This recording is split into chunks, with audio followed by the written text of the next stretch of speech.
6:04, Talk 107.3 FM, WBRP. Mornings with Brian Haldane, off and running. Brian here with you, John LaBeouf producing. Starting your JP producing.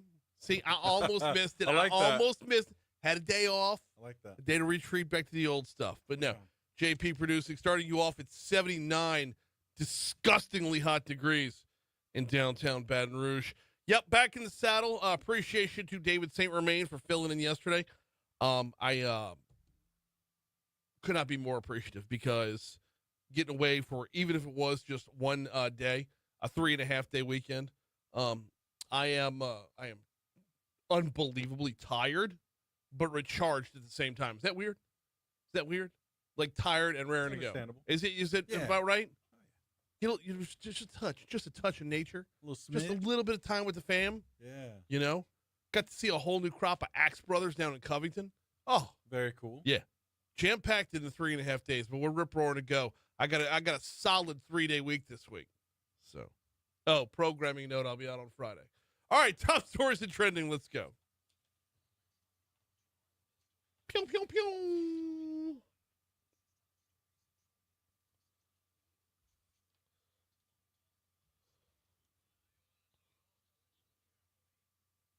Number 5. Secretary of State Nancy Landry announced that due to legislation passed in the 2025 regular legislative session, the Independent Party will cease to exist. It has ceased to be. Cease to exist as a recognized political party in Louisiana as of this Friday, August 1st. Voters registered as independent will have their party affiliation automatically changed to no party in the state's voter registration system. Affected voters will receive a notification by mail, including an updated voter information card. This is due in large part to the closed primaries for House and Senate and the like. When you close the primary, if you were an independent, you're going to become no party and not an independent party. That way, as a no party, you will be able to vote whichever primary you darn well choose. Number 4.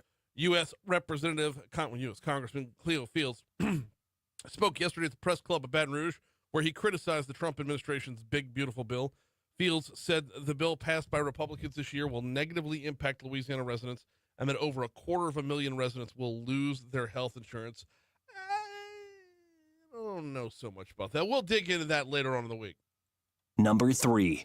An expecting mother and her unborn child died in a double shooting at a Highland Road apartment complex on Sunday morning.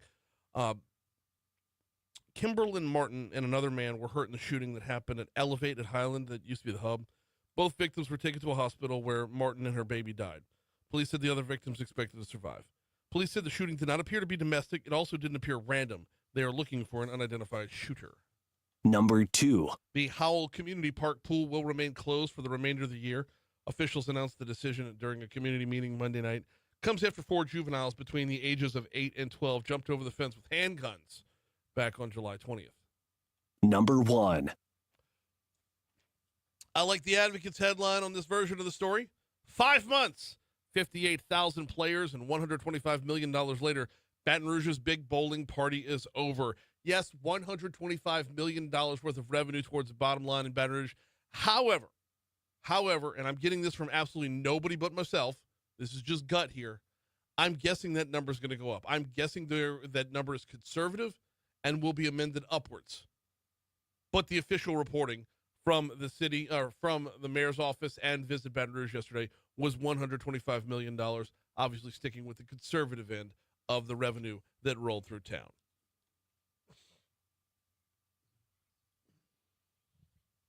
What's trending, John? Well, at least 5 people have been killed, including a New York City police officer in an office building in Midtown Manhattan. The gunman also died by suicide. So, okay, we're going to learn a lot more about this as the day wears on, but this is a building in Manhattan that houses both offices for the NFL and for Blackstone, I assume. I think. Yeah, so it looks like the company is called Blackstone. Yeah. So not to be confused with BlackRock. Right. Yeah. I heard a report this morning, something about this guy was maybe had on the symptoms of CTE and was targeting the NFL. I don't know that for certain. Really? I'm just repeating what I heard in the Fox News Roundup in the 4 o'clock hour this morning. And when you say 5 dead, that does include the gunman because another NYPD officer was hurt in the shooting. That's So, right. That's yeah. right. And it looks like he also had an expired private investigator's license. Really? So I don't know if that adds to the Hmm. reasoning here. But in other news, President Donald Trump announced he reached a trade deal with the European Union and that is largely lopsided in the United States' favor. Did so while playing I love business on the golf course, by the way. When business actually gets done on the golf course. I love that. That's such a good thing. But over there in Scotland, opening up some links that were his latest property or whatever. Or I'm sure it's under his son's name. Anyway, comes back home with the deal in hand. Yeah, there you go. That's one way to do it. Yeah. Right? Look, a lot of people hate on a lot of people hate on the president, but a lot of people hate on doing business outside the office. And I've always been a big fan of that because every business is relationships, and relationships are wherever the people are. Relationships are built through, commonalities. That's right. So, and what better place than on the golf course? That's what I'm saying. At least there was no, Happy Gilmore versus Bob Barker type. Type, style. Have you seen Happy Gilmore 2 yet? I didn't. Me neither. Oh, that'd be something to talk about. Yep. In other news, Major League Hall of Famer Ryan Sandberg passed away after a battle with cancer. The 80s are not having a good go of it right now. Oof. Theo Huxtable, Ozzy Osbourne, Hulk Hogan. Now we kick this week off with old Rhino. Man. I mean, so not a Cubs fan growing up, but a Mets fan because of Cubs fans. If you grew up down here, you had the Cubs and you had the Braves. You had WGN and you had TBS. So you got Harry Carey and Steve Stone calling the games all summer long with Ryan Sandberg at second. You had that double play action of Ryan Sandberg at second, Sean Dunston, but it was spelled Shawan. Sean Dunston at short, and then whipping it back over to the bull Leon Durham at first. Like Ryan Sandberg was in every kid's living room in basically everywhere, and did things the right way. Just an absolute workhorse on the field. Been battling cancer for some time, passes away at the age of 65. Just awful news. Indeed it is. We're at 612 at Talk 107.3 FM, WBRP. I want to stay on time, so let's go ahead and break. Come back. LSU reports today. Saints had their first full practice in pads yesterday. We'll break it all down next.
Keith, coming up at 6:50.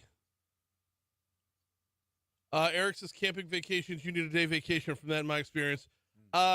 Every vacation, I need a vacation day or two. Eric says Ryan Sandberg had one of the best Hall of Fame speeches in his lifetime. I'm going to have to go back and look that up. It wouldn't surprise me. It's one of the best to ever do it, man.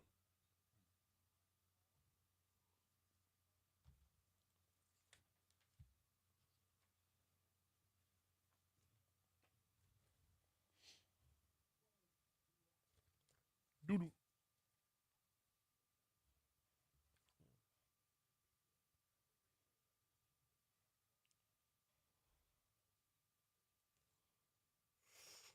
VexEuropean.com.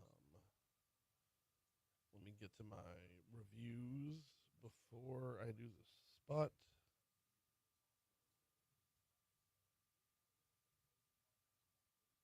Mm-hmm.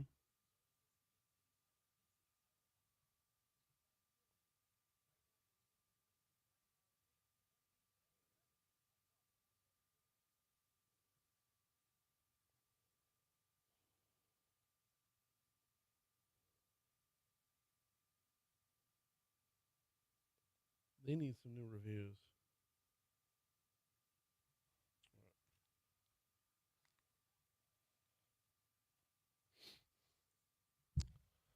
616. We're rolling over to 616. Talk 107.3 FM, WBRP. Mornings with Brian Haldane, rolling around along into this sports time. And LSU reports today. Whew.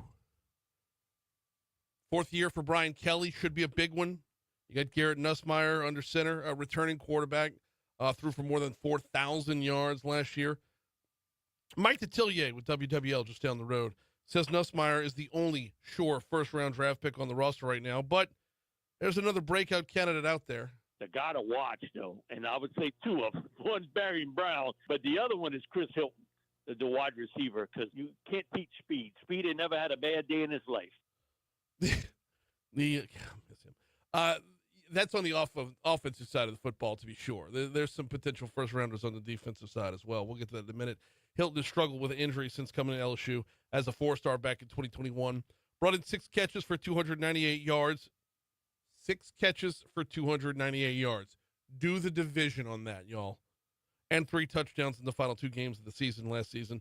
Detillier says his biggest question mark is the offensive line right now. I think it's probably defensive backs, but that's just because I listen to Matt Moscona. 4 of last year's 5 starters left for the NFL draft, with only center DJ Chester returning. Chester's likely going to move out to the guard spot where Detillier has questions on the interior. He's confident that the young tackles Tyree Adams and Weston Davis and their abilities.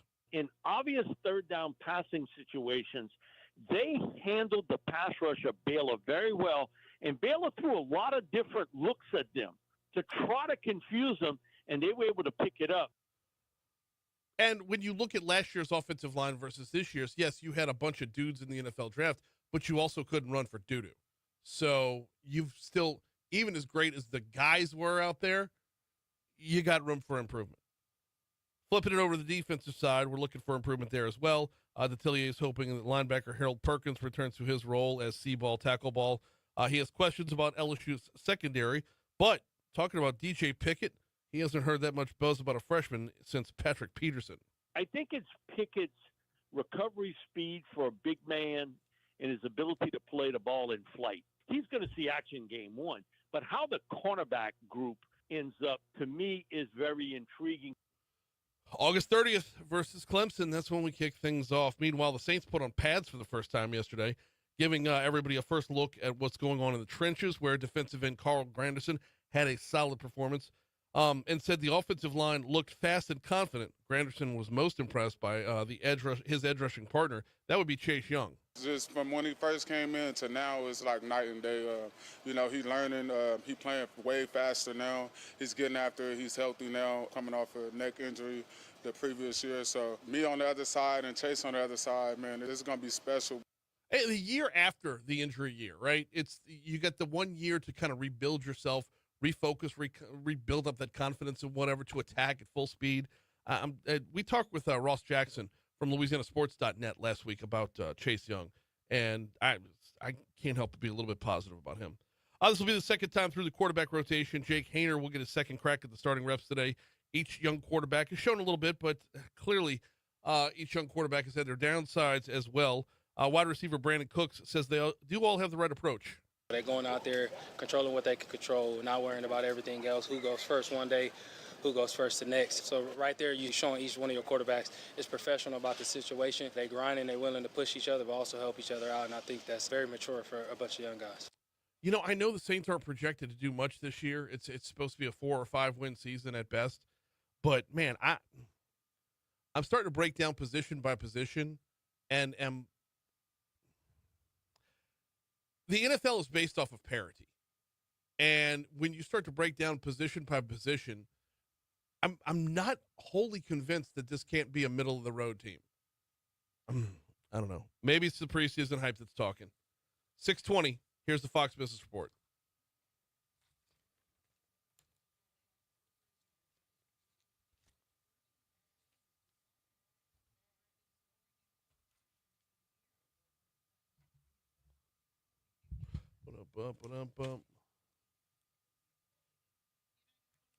Debbie says that was a great team. Had the pleasure of living in Chicago at that time.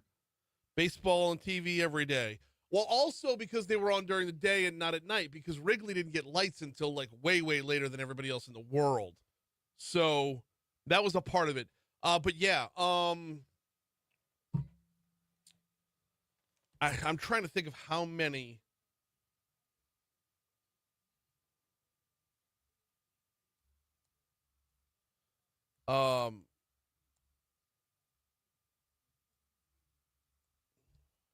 If I put my mind to it, how many Chicago Cubs could I name from that time?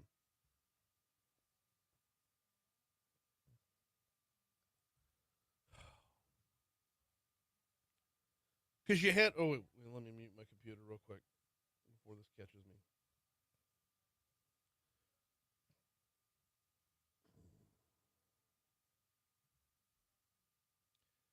You had, see, I don't think I can name a whole lot of pitchers. Rick Sutcliffe, Jamie Moyer.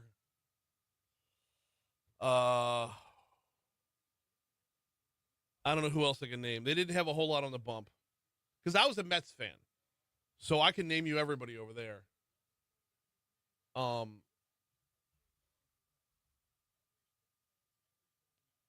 But you had Jody Davis behind the plate, Leon Durham, and he was replaced by Mark Grace. How awesome was Mark Grace? At first, you had Rhino at second, Sean Dunston at third. I'm sorry, Sean Dunston at short. Who was the third baseman for that team? Oh, man. Who was the third baseman for that team? Honestly, don't know.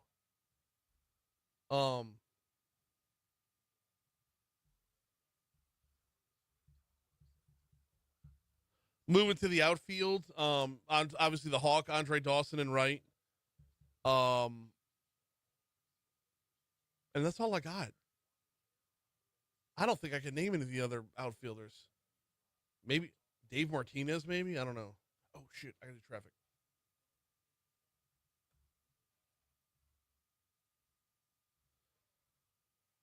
All right, heading back to the traffic center real quick. We've got on our interstates, not a whole lot this morning to start things off. You are going to find some volume on 12 westbound as you reach the 10-12 merge. Dialing it back to Livingston Parish, we're smooth coming into the city. It's not until you get to about Essen Lane, all the way from there to the merge, that you're going to find some friends that are on the road with you. On I-10 westbound coming in from Ascension Parish, we are good to go. 10 eastbound's good to go as well. Looking at I-110, that looks clear, as do both bridges. Now, getting off the interstate to look at your surface streets, nothing. Absolutely nothing at all. It just says we got a clean incident report right now. So hopefully we can keep it that way, and then you'll look at traffic.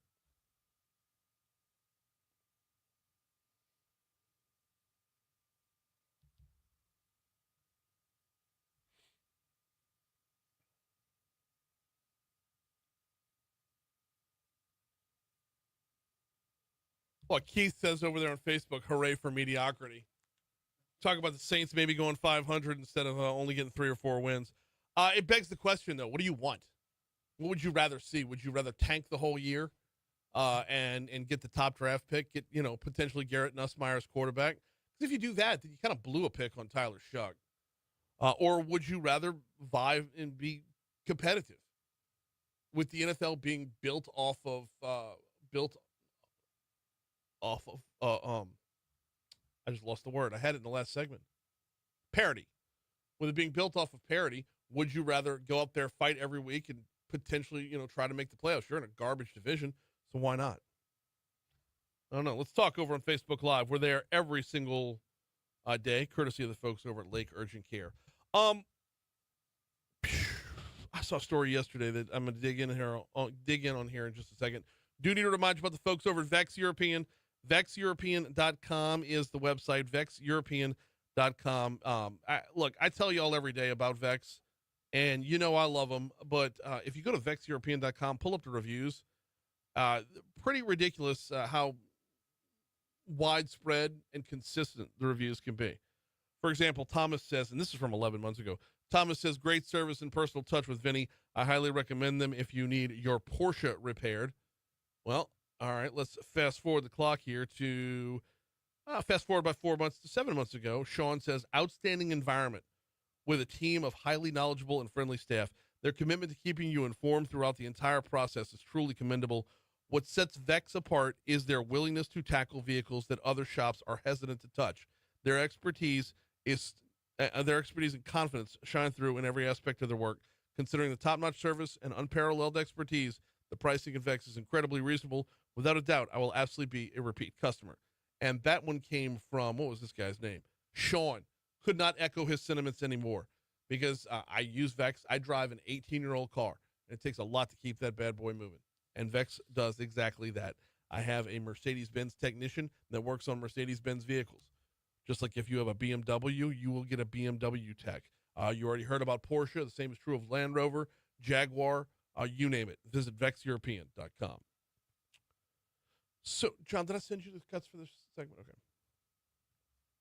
I saw this story yesterday and it kind of ticked me off a little bit. And I don't want to come back from vacation all mad, but here we go. If you have a state tax refund owed to you, you have until September the 6th to claim it before the money goes into unclaimed property. Byron Henderson's with the Department of Revenue. He says it has almost $17 million in uncashed tax refunds, and notices went out yesterday. We sent notice of unclaimed property letters to 17,976 individual and business taxpayers. 17,976. Henderson says it's important to note that if the money's not claimed by September 6th deadline, it is not forfeited. Any refund not claimed by the September 6th deadline remains the property of the taxpayer. Yes, it does. And it goes over to the unclaimed property department in the treasurer's office. And we talk about that unclaimed property department a lot. In fact, quite often. And each of the last three treasurers, or is it four? Since John Kennedy has been improving the program, taking it to the next level.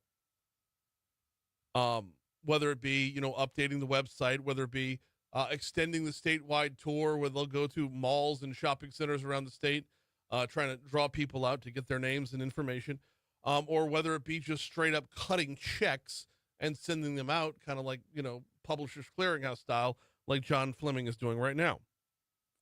So that's where the money goes. It's still yours. We just have to account for it and keep tabs on it. Henderson says the unclaimed tax refunds were already sent out in the form of paper checks. For whatever reason, they did not get their refunds by direct deposit. So we sent them paper checks, and those checks have not been redeemed. So I don't know what makes anybody think when it goes into the unclaimed property program, it's going to be redeemed. Because John Fleming is going to do what? He's going to cut you a paper check and send it right back up there again. And as infuriating as that is, what's more infuriating is that if on April 15th you have to cut a check to Uncle Sam, or you have to cut a check to the state of Louisiana, boy, stories like this just have to tick you off just a little bit, don't they? Don't they? You fight, you claw, you work every single day, your knuckles to the bone, in order to make a decent life for your family, maybe help out your community, and at the end of the day, save $1 or $2 for retirement. And you still have to cut a check to Uncle Sam. Meanwhile, 17,976 people got checks in the mail and can't be told to go to the bank and cash them.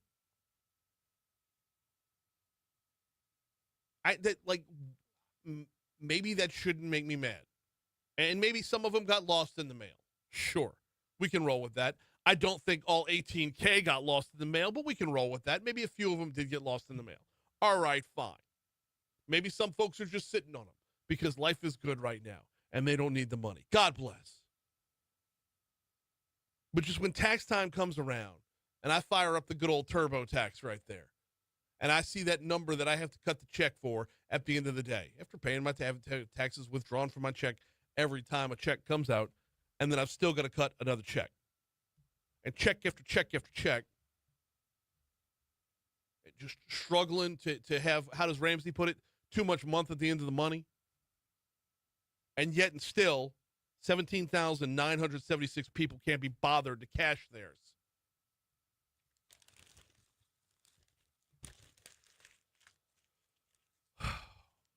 Unclaimed property programs available for you if you need it. All right, 6:30, here's news.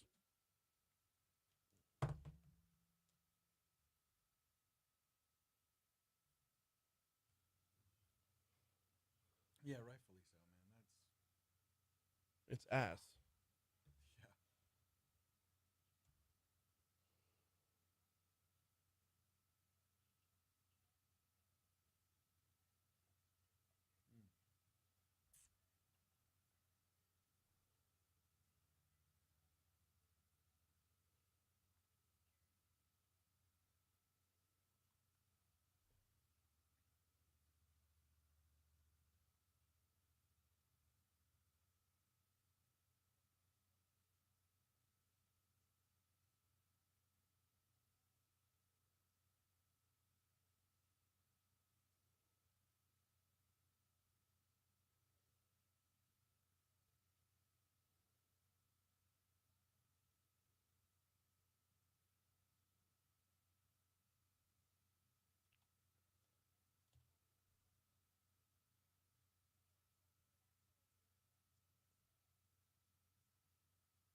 Hang on one quick second. No, I want to text them the topics first.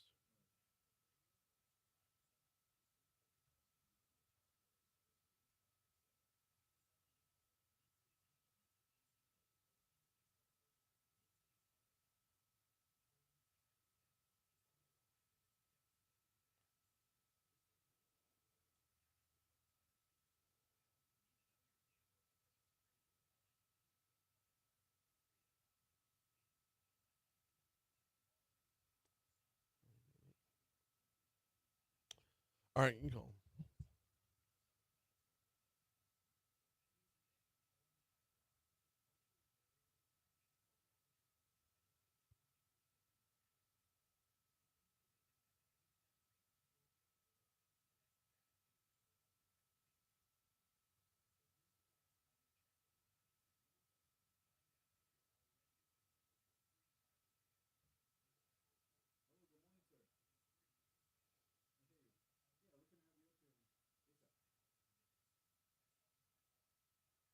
Good morning, Christy.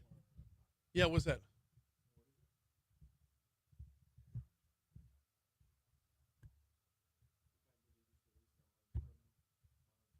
Accidentally, yes. Yeah, good call.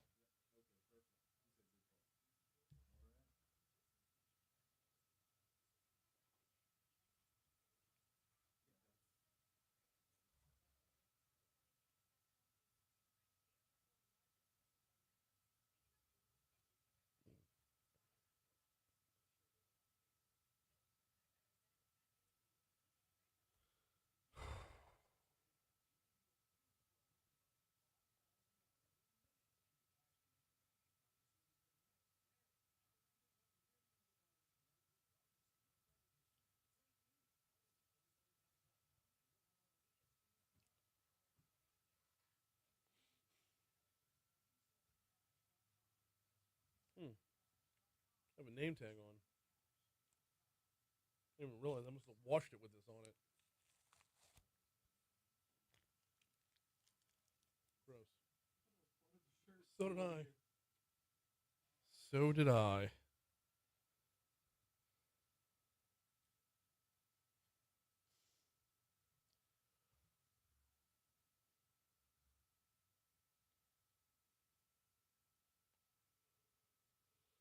Hmm.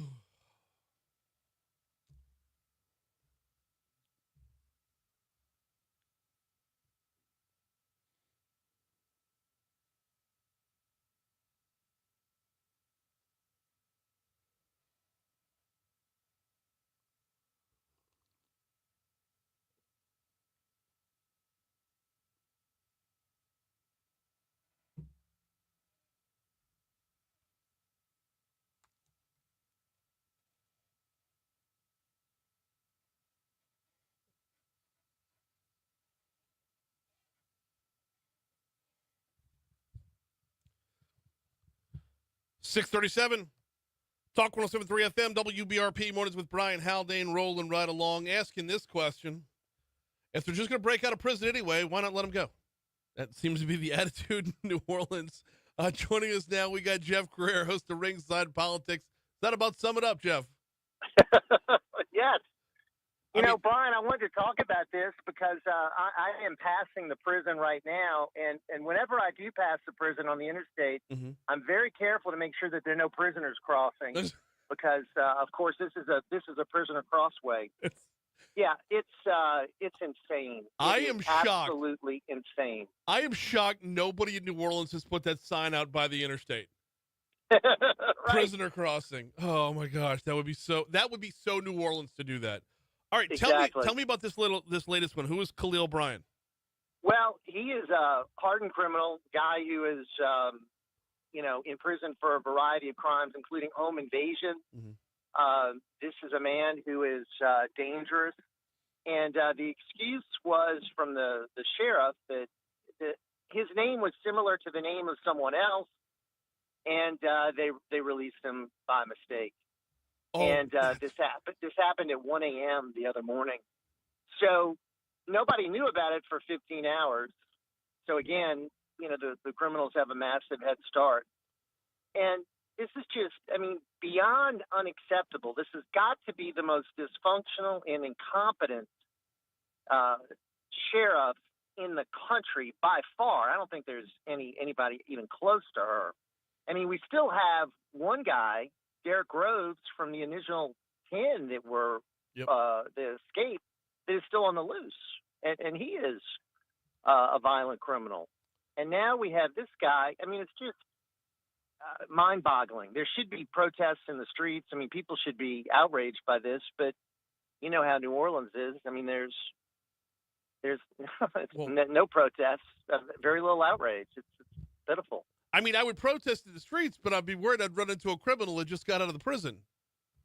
So, I should have asked you this before we came on this morning. Have you seen the movie Idiocracy? Parts of it. Yeah. There is a scene where Luke Wilson is in line, like he's being checked into prison, and he just tells the guard, "I was supposed to be getting out," and the guard says, "Well, get in that line, idiot." Like, it's this is Idiocracy come to life. Yeah. Yep. Sad but true. And you can either laugh or cry. And we choose to laugh here sometimes because it's just so painful. Yeah. And that's why we have these shows, Politics with a Punch. There's just a never-ending stream of material about the incompetence of these local officials. And Cantrell's on another trip, and it's just that you can't keep up with what she does. So perfect timing, because we have an election and we have hopefully some qualified people that are going to take the place of these folks. Speaking of the election, we've talked a lot about the mayor's race, but as far as sheriff is concerned, she's just out, right? Oh my gosh! I mean, I would think this is just. I mean, I'm amazed that she's still a candidate. Okay, I didn't realize she was still a candidate. Yes, she ran. I mean, she signed up to run. She qualified, even though she suspended her campaign after the 10 were escaped. She suspended her campaign, but then decided that she wanted to run again, so she qualified. So she's in the race. I don't think she's raised a lot of money. The polls that I've seen show her way behind. But the fact that she's still in the race is infuriating to me. If she had any decency, she would have resigned a long time ago, apologized, and exited. But she hasn't. Okay. So I remember her suspending the campaign. I thought that was it, though. I didn't realize, I'll suspend the campaign and just kind of low-key hang around. Right. That's exactly what she did. And hope people have a short-term memory. Right. But then, of course, the memories were refreshed by, another dangerous prisoner being released. So even in New Orleans, I would hope that this would be the end of her chances of winning again. It's just infuriating. But Michelle Woodfork, who is the former police chief, she was an interim police chief, did a good job. Yep. The constable Edwin Shorty, I think, is very qualified. So we've got some qualified candidates to potentially, take this important position. Well, when you had the prison break, and you can, as the sheriff, you could say, I'm sorely under budget and repairs could be made. That's how folks got out. This is just straight up. You can't blame that on this or this on that. No, you're right. And she came forward and said, this is on me. I apologize. This is, a mistake that I made. So she was very, transparent about the fact that it was on her. We're talking with Jeff Crouere, host of Ringside Politics down in New Orleans. And I guess this kind of walks us up to back up to Election Day. Anything changing in the mayor's race yet? Helena Moreno's all over social media. Yeah, she is definitely the front runner. She's definitely got the edge as far as the polls and the money. And as you say, she's all over the place. She's a former newscaster. Everybody knows her. So she will be the leader. The question is she going to be kept below 50%? The latest poll that I saw showed her at 47. So she's close. Yep. And Royce Duplessis is the candidate with a lot of momentum right now. He's the newest candidate in the race. That's what I'm hearing as well. So will there be an effort to pool money behind him, just kind of circle the wagons? I think so. I think Oliver Thomas has been hurt badly by Royce getting in. Yep. And the conventional wisdom is that he could be the guy to make that runoff with Helena Moreno if she can be kept below 50%. And I think there's a good chance that she could be. Let's move over to the garbage wars real quick. Did I see a story saying that both garbage companies are serving the French Quarter now? Yes. Okay. How does that work? I mean, And thank God there's so many one-way streets, or else they'd physically joust. Right. I mean, it's insane. I mean, for one, the Sidney Torres should have had that position permanently. Mm-hmm. I mean, he has done an incredible job. The people down there love what he's done. He's the one who has made the French Quarter not only look good but smell good. Smell good. Yeah. Impossible. So I mean, there's no debate. If you ask anybody down there, the problem is that these contracts are very lucrative, and you've got political insiders. So Troy Henry, who is the other competitor, of course, is connected to some council members. He's close to Oliver Thomas, and the mayor obviously likes him and wants him, even though Sidney Torres is responsible for LaToya Cantrell being mayor. Sidney Torres was the one who paid for a massive advertising campaign supporting opposing Desiree Charbonnet. Yep. And laying the groundwork for LaToya Cantrell to win.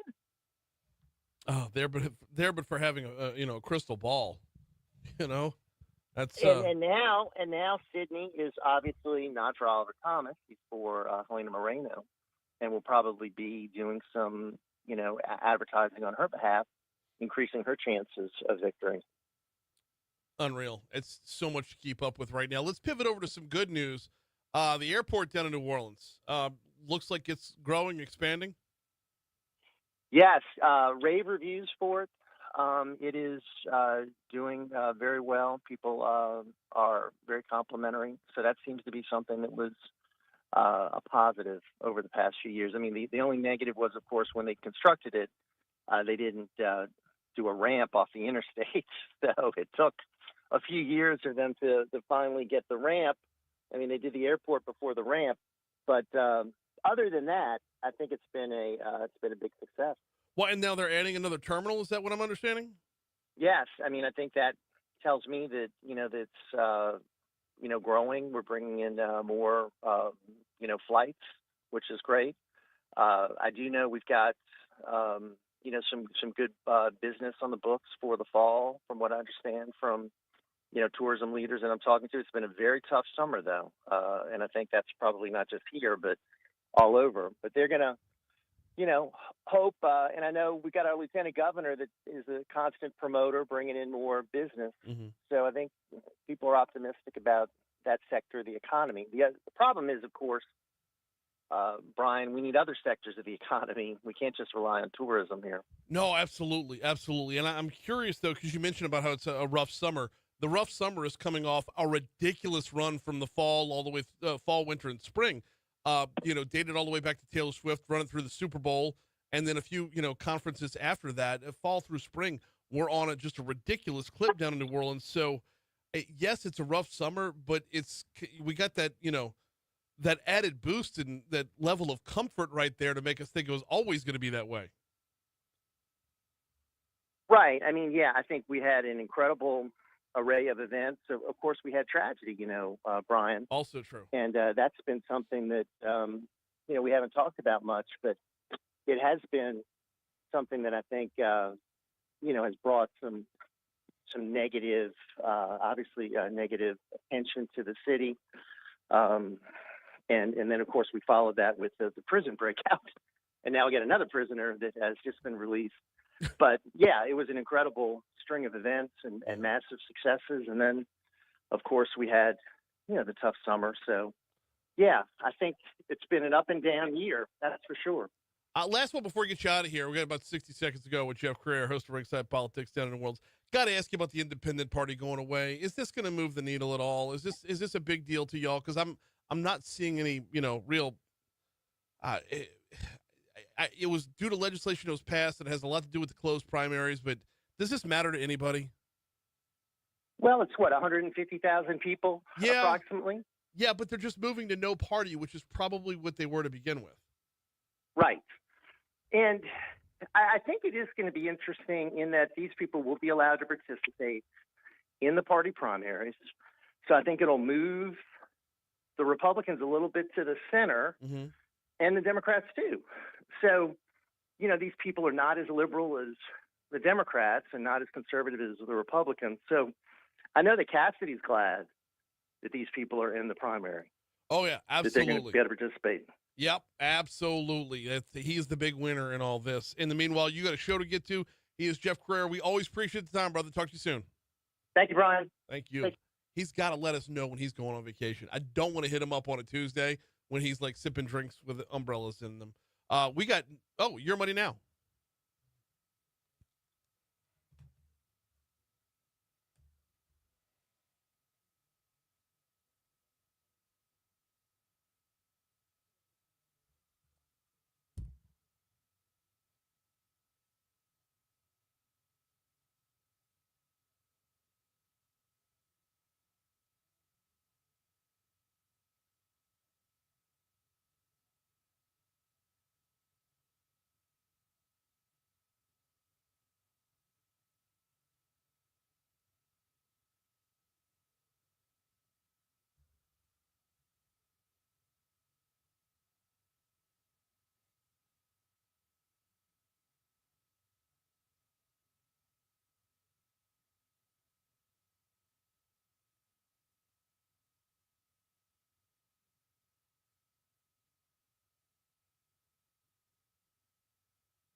If I didn't get to say it earlier, good morning, Christy. Welcome in, sweetheart.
Excuse me.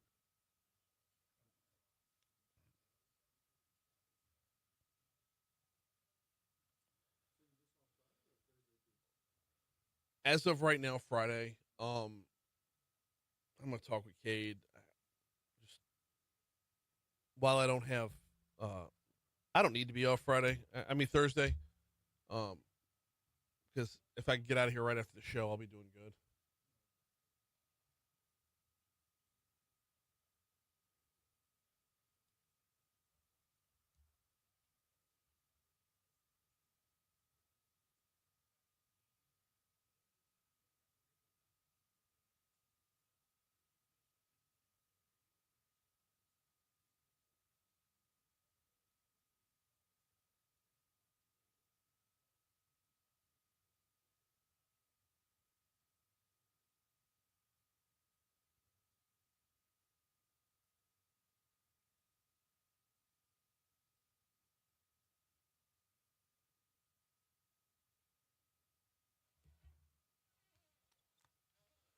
6:55, Talk 107.3 FM, WBRP, mornings with Brian Haldane, rolling right along. John, no mention of the shirt, man.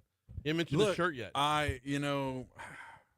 Look, if you're on Facebook Live, courtesy of Lake Urgent Care, you've already seen it. I asked no questions. so- I just, Well, I'm not here to. I got the bowling shirt on today. I just figured it was a because- new style you were kind of going with. I thought this may be a reoccurring thing. No, Oh, it's okay. not. But I'll get the shirt on, the bowling shirt, because number one, I'm not going to own a shirt and only wear it once in my life. That's So, what I'm talking. as the bowlers go home and leave $125 million in our coffers, I will salute them by wearing this shirt. There you go. However, for this segment and this segment only, Yeah. we got wardrobe changes on a radio show. Oh, snap. How about this? Facebook gets a treat. How about this? What is that? Enjoy the What is journey, this? John. Enjoy Wow. the journey. The shirt given to me by the great folks over at Miller's RV. I got to that's give cool. Miller's RV the biggest shout out ever. Took the fam on an extended weekend, a little 3.5-day weekend. Did the show Friday. As soon as the show was over with, went home and Thursday afternoon, I picked up the RV, right? Yeah. And then Friday, as soon as the show was over with, we hauled butt and got out of town. Well, we continued loading the RV, and then we got out of town right as the rain hit. So my first experience behind the wheel of an RV, a 31-foot-long vehicle, was in the rain. Cleared out of that and made a couple stops along the way, courtesy of the folks over at Miller's RV and Louisiana Travel Association. More about them in just a minute. But I got to tell y'all, the concept of the staycation needs to be celebrated so much more. Talk about Louisiana Travel Association, talk about visiting the places that we have right here. We went to Adventure RV Park, formerly Jellystone Park in Robert. Take it or leave it. I see the appeal of it. We missed out on all the water slides and stuff because of rain. Oh. Saturday it rained until the late afternoon, and then by that time the crowd was just so pushed in there. We found other things to do. We had a good time. We just didn't get to take advantage of everything it had to offer. And then we packed up Sunday morning and went to Bogue Chitto State Park and stayed there Sunday night. And I got to tell you, Bogue Chitto State Park is phenomenal. Yeah. Only problem there is the RV parking is too far away from the water. Oh. So we went on, and this is where Brian's big adventure really kicked in. I know everybody was looking for me to make a buffoon of myself. First of all, on the grill, I got game no matter where I'm at. And I say that with no ego at all. All right? I got game. That no chicken, matter, though. Bro, huh? Wow. Did you see the steaks the next night? I had two grills. I had two grills going at once. Whoa. Two grills going at once. Because they had the camp grill right there, which everybody commenting on Instagram said, don't use the camp grill. You clean it off first. Yeah. All right? Of course. Not to mention, it's just sitting out there getting rained on. Of course. I mean, if it's not rusted, you're good to go, right? For sure. So we had the camp grill going on, and I had a little tabletop going on. So we had sirloin bites, a couple of ribeyes that we cut in strips and whatnot. Yeah. A little boudin going on as well. So we ate well over the weekend for sure. Took a 3.25 mile hike on Sunday, unintentionally. This was the only spot where Brian's big adventure got to be we kind of Blair Witched it a little bit.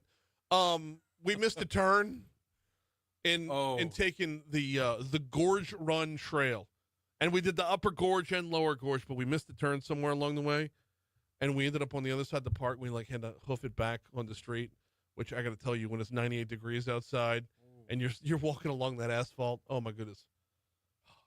Anyway, we did it all as a family, which was awesome. We had such a good time. I would highly, highly recommend. First of all, highly recommend going to see Miller's RV. Rent yourself an RV for the weekend or an extended week or a week or whatever. It is an unbelievable experience. You know what? My biggest concern, John, you remember this from when we first did the bit. Yeah. My biggest concern was emptying the toilet. Yeah. How was that? The easiest thing of the whole thing. Oh. Okay. Could not have been easier. Wasn't a moment like in that movie RV. No. Wasn't like RV. Wasn't Cousin Eddie. We got it done. Hour 2 is next. Nice.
Yet another change. Well, yeah, I'm back to normal now because I'm having in-guest.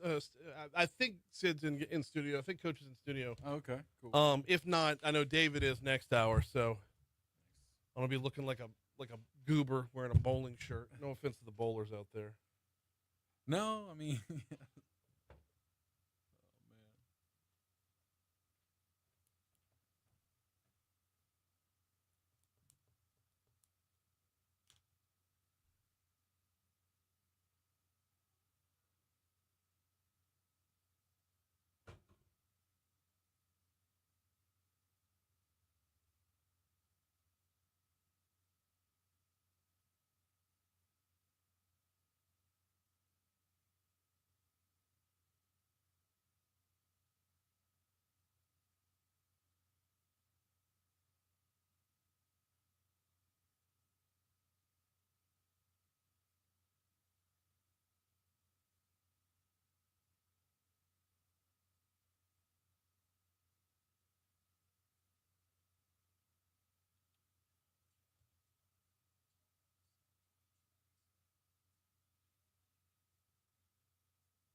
Okay.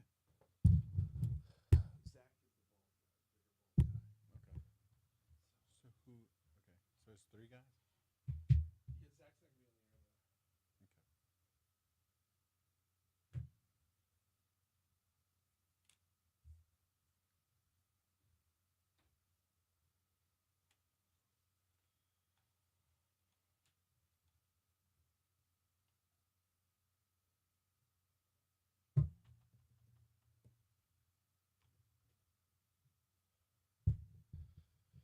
Oh, all right.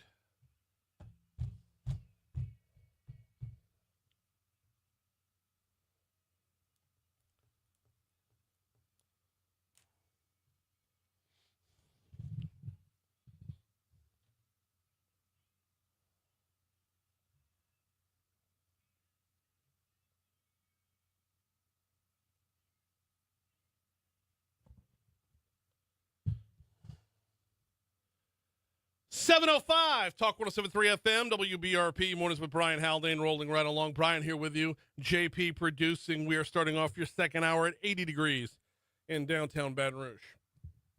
Busy hour this hour. Let's talk Thrive BR. What is it? What does it mean for you? If I could sum it up in one sentence, it's not a new tax.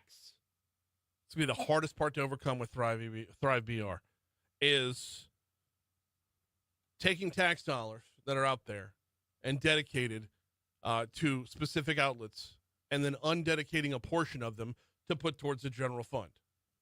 For example, the library's flush, Council on Aging, mosquito abatement, and a little bit of money to spare, or the very least are able to say, we can help out with the overall city budget. But we can't give you our money until the taxpayers say so. We're going to talk about that a lot in our next segment. Mayor President Sid Edwards slated to join us right now. Top stories and trending. Let's roll.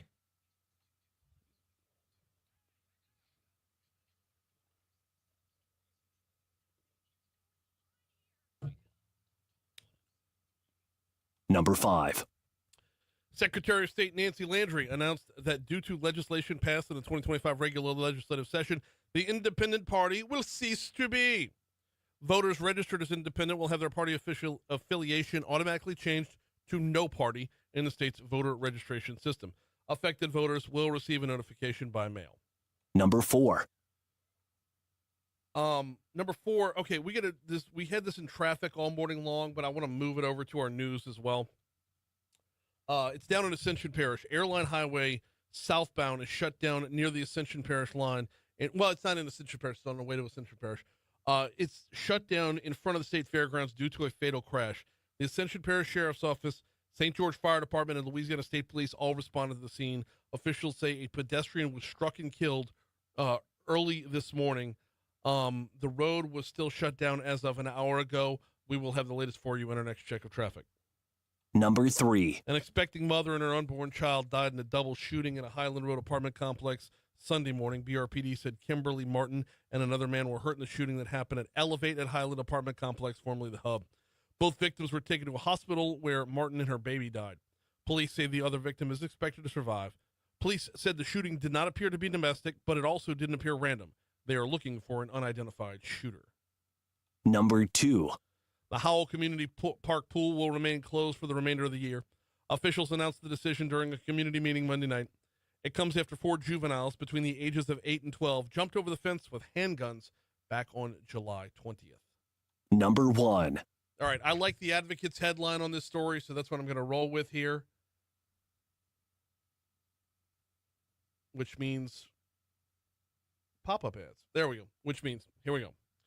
5 months, 58,000 players, and $125 million later, Baton Rouge's big bowling party is over with. The bowlers went home, I believe it was as of yesterday, and they were in town, increasing hotel room occupancy by about 8 to 10%, depending on when it was.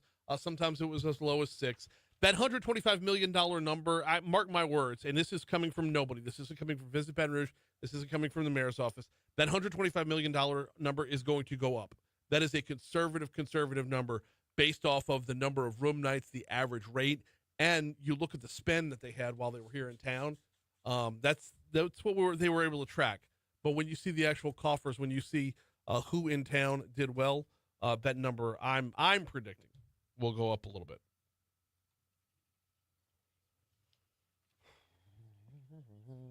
What you got, JP? Well, at least 5 people have been killed, including a New York City police officer in an office building in Midtown Manhattan. The gunman also died by suicide. So the gunman is included in that number of 5. Yeah, it looks like he's been identified as Shane Tamura. Okay, and he was targeting the NFL offices. I believe so. I think you're correct on that. Okay. This has something to do with CTE, right? Yeah, it looks like he was a youth football player who once lived in Hawaii and who had an expired private investigator's license. Okay. Worked as a security guard at a Las Vegas casino. Mm-hmm. Yeah. Oof. Man, what a mess. Yeah, it's sad. Now another officer was hit as well, but that other officer it looks like he's gonna survive. Looks like he's just strolling casually with an AK right in hand. Well, so I don't know if that was. They just said long gun was all that the report that I heard said. Maybe it's not an AK, but it still, yeah. I just don't like to presume. Right. Man, terrible. What else we got? President Donald Trump announced he reached a trade deal with the European Union that is largely lopsided in the United States' favor. Gotta love that. Picking up some tariffs on their end, but not on ours, and doing it all over around a golf. That's and dedicating a brand new golf course and whatnot. But I'll take it. So hey, we're almost out of the whole tariff woods.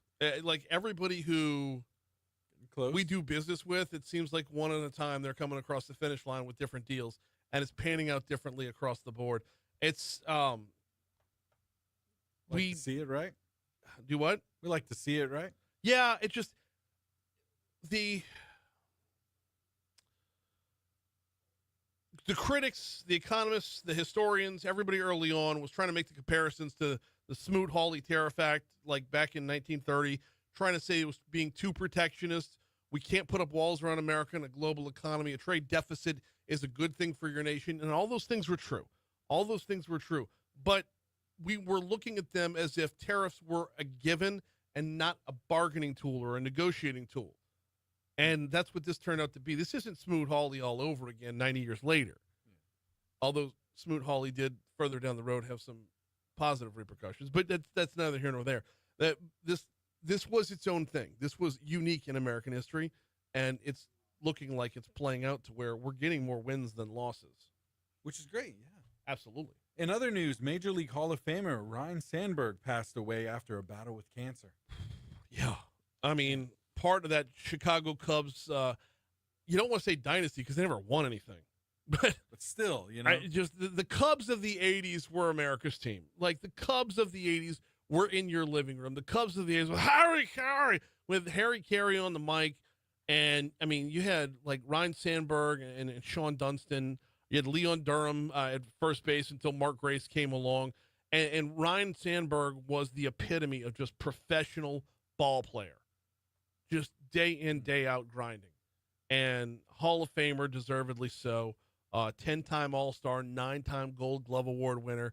Just everything he did was firing on all cylinders. So that is sad news. The 80s are just getting clobbered right now, man. Right. I mean, take it back to last week with Hulk Hogan, Ozzy Osbourne, Malcolm Jamal Warner. The 80s are getting beat up. That's insane. Yeah, 1 week. Yeah. Oof. All right, 713, Talk 107.3 FM, WBRP. We are due up for a quick break. We got Mayor President Sid Edwards in with us next.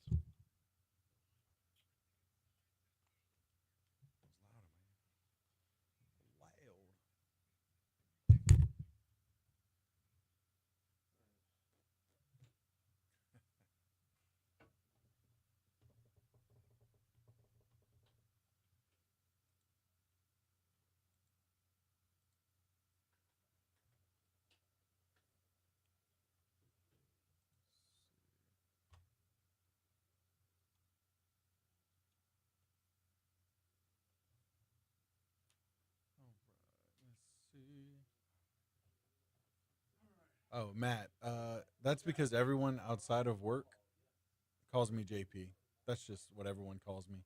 And Brian made known that he ran into a friend of mine at Miller's, and he addressed me as JP, and he just decided to now it's time to just make it official and just call me JP on air. So I introduced myself as John to be professional, which was the same thing here. But, you know, as time goes on, you know, that's just who people know me as.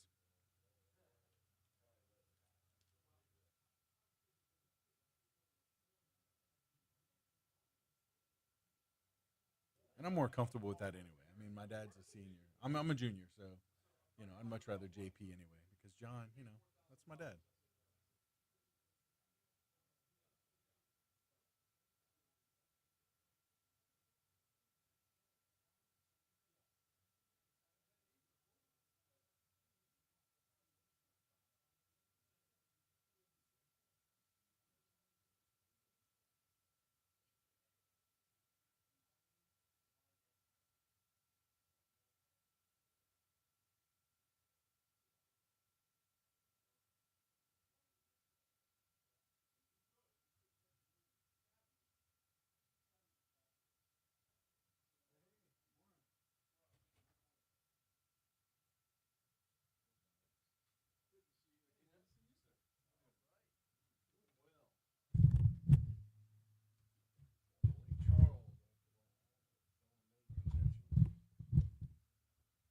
LMA?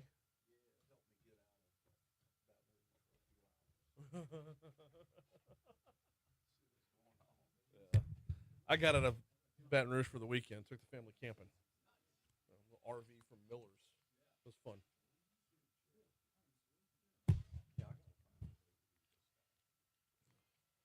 716 Talk 107.3 FM, WBRP. Mornings with Brian Haldane rolling right along. We got Mayor President Sid Edwards in with us. Going to get to him in exactly 60 seconds. Actually, Mayor President Edwards was Saturday before last out at the ribbon cutting and Mathern's off of Highland Road at the old school, the OG location for Mathern's. It used to be Kenilworth Supermarket back in the day. They have returned back to their original location. I'm going to tell you, if you are a local grocer, this is a local grocer's dream when it comes to this location. Downtown is awesome, but they had to retrofit themselves into what used to be a bank. LSU, that's my main location. The LSU, the campus location in Nicholson Gateway Shopping Center, it's also great, but it's there for the students primarily. You can get your whole grocery list knocked out, but it's for the students. This one here, the Highland Road, just west of Kenilworth, Mathern's Market, You've got all the local brands spread out all over the place. You got all the local produce. You've got A-Bear Specialty Meats, has its own section back in the back. You got a CC's Coffee House built into it. Mathern's growing once again, and they're back in their OG location, Highland, just west of Kenilworth. All right, Mayor President Sid Edwards in the house with us. Thrive. Tell me all about it. We jumping right in it. Good morning Yes, to sir. you. How are you? Well, I'm doing well, doing real well. We're excited about the Thrive BR plan, and we could talk about it a little bit today for sure. The big thing we're trying to do, we're now in a phase right now of educating the public, so to speak, on exactly what is Thrive, what's going on. We want to put the message out early, and often what we're doing. So that, there's some misnomers about it. And number one, it's not a new tax. It's a renewal, Right. Okay? It's a renewal of what's already on the books. And what we did, so many folks have came together to make this happen. I have to credit our council who came together and molded this plan, to put out in front of the voters. So you have our 12 council members who all voted unanimously for this plan to go forward and get on the ballots in November. And then three big entities, our library, our Council on Aging, and Mosquito Abatement have came together with the 12 councilmen and the office of the mayor president. And that's rare in our world today for everybody to come together. Oh my goodness, yes. For anybody who has dollars coming their way to say, you know what, we can afford to give a little bit back to the overall budget. Right. Okay. Here's, I always use analogies. I'm a coach, right? So if I have a family member that has a health issue, and let's say they need a blood transfusion, they need a little blood. Well, family and friends are going to come together to give that blood to make it happen. Yes. This is sort of what's happening here with Thrive. What is Thrive? Well, or what will Thrive do? Our library will be able to continue to thrive. They will continue to be able to flourish. I am very grateful for them coming to the table, but there'll be no interruption. They will keep on rolling. It'll be great for them. Council on Aging, look at all the beautiful things that organization does. And I know it's a big concern to our senior citizens. Look, the meals will keep coming, the service will keep coming, and then mosquitoes, okay, the mosquito abatement, okay, no services are cut. So it's all those entities coming together to form this plan that'll go on the ballot November 15th. What I'm asking everyone, and here's a misnomer in the new job I'm in. When you tell people, Brian, when you say, trust me, but let me remind the voters, I am still Coach Sid. I am not a politician. That has not changed at all. I'm in the political game, but it's not who I am.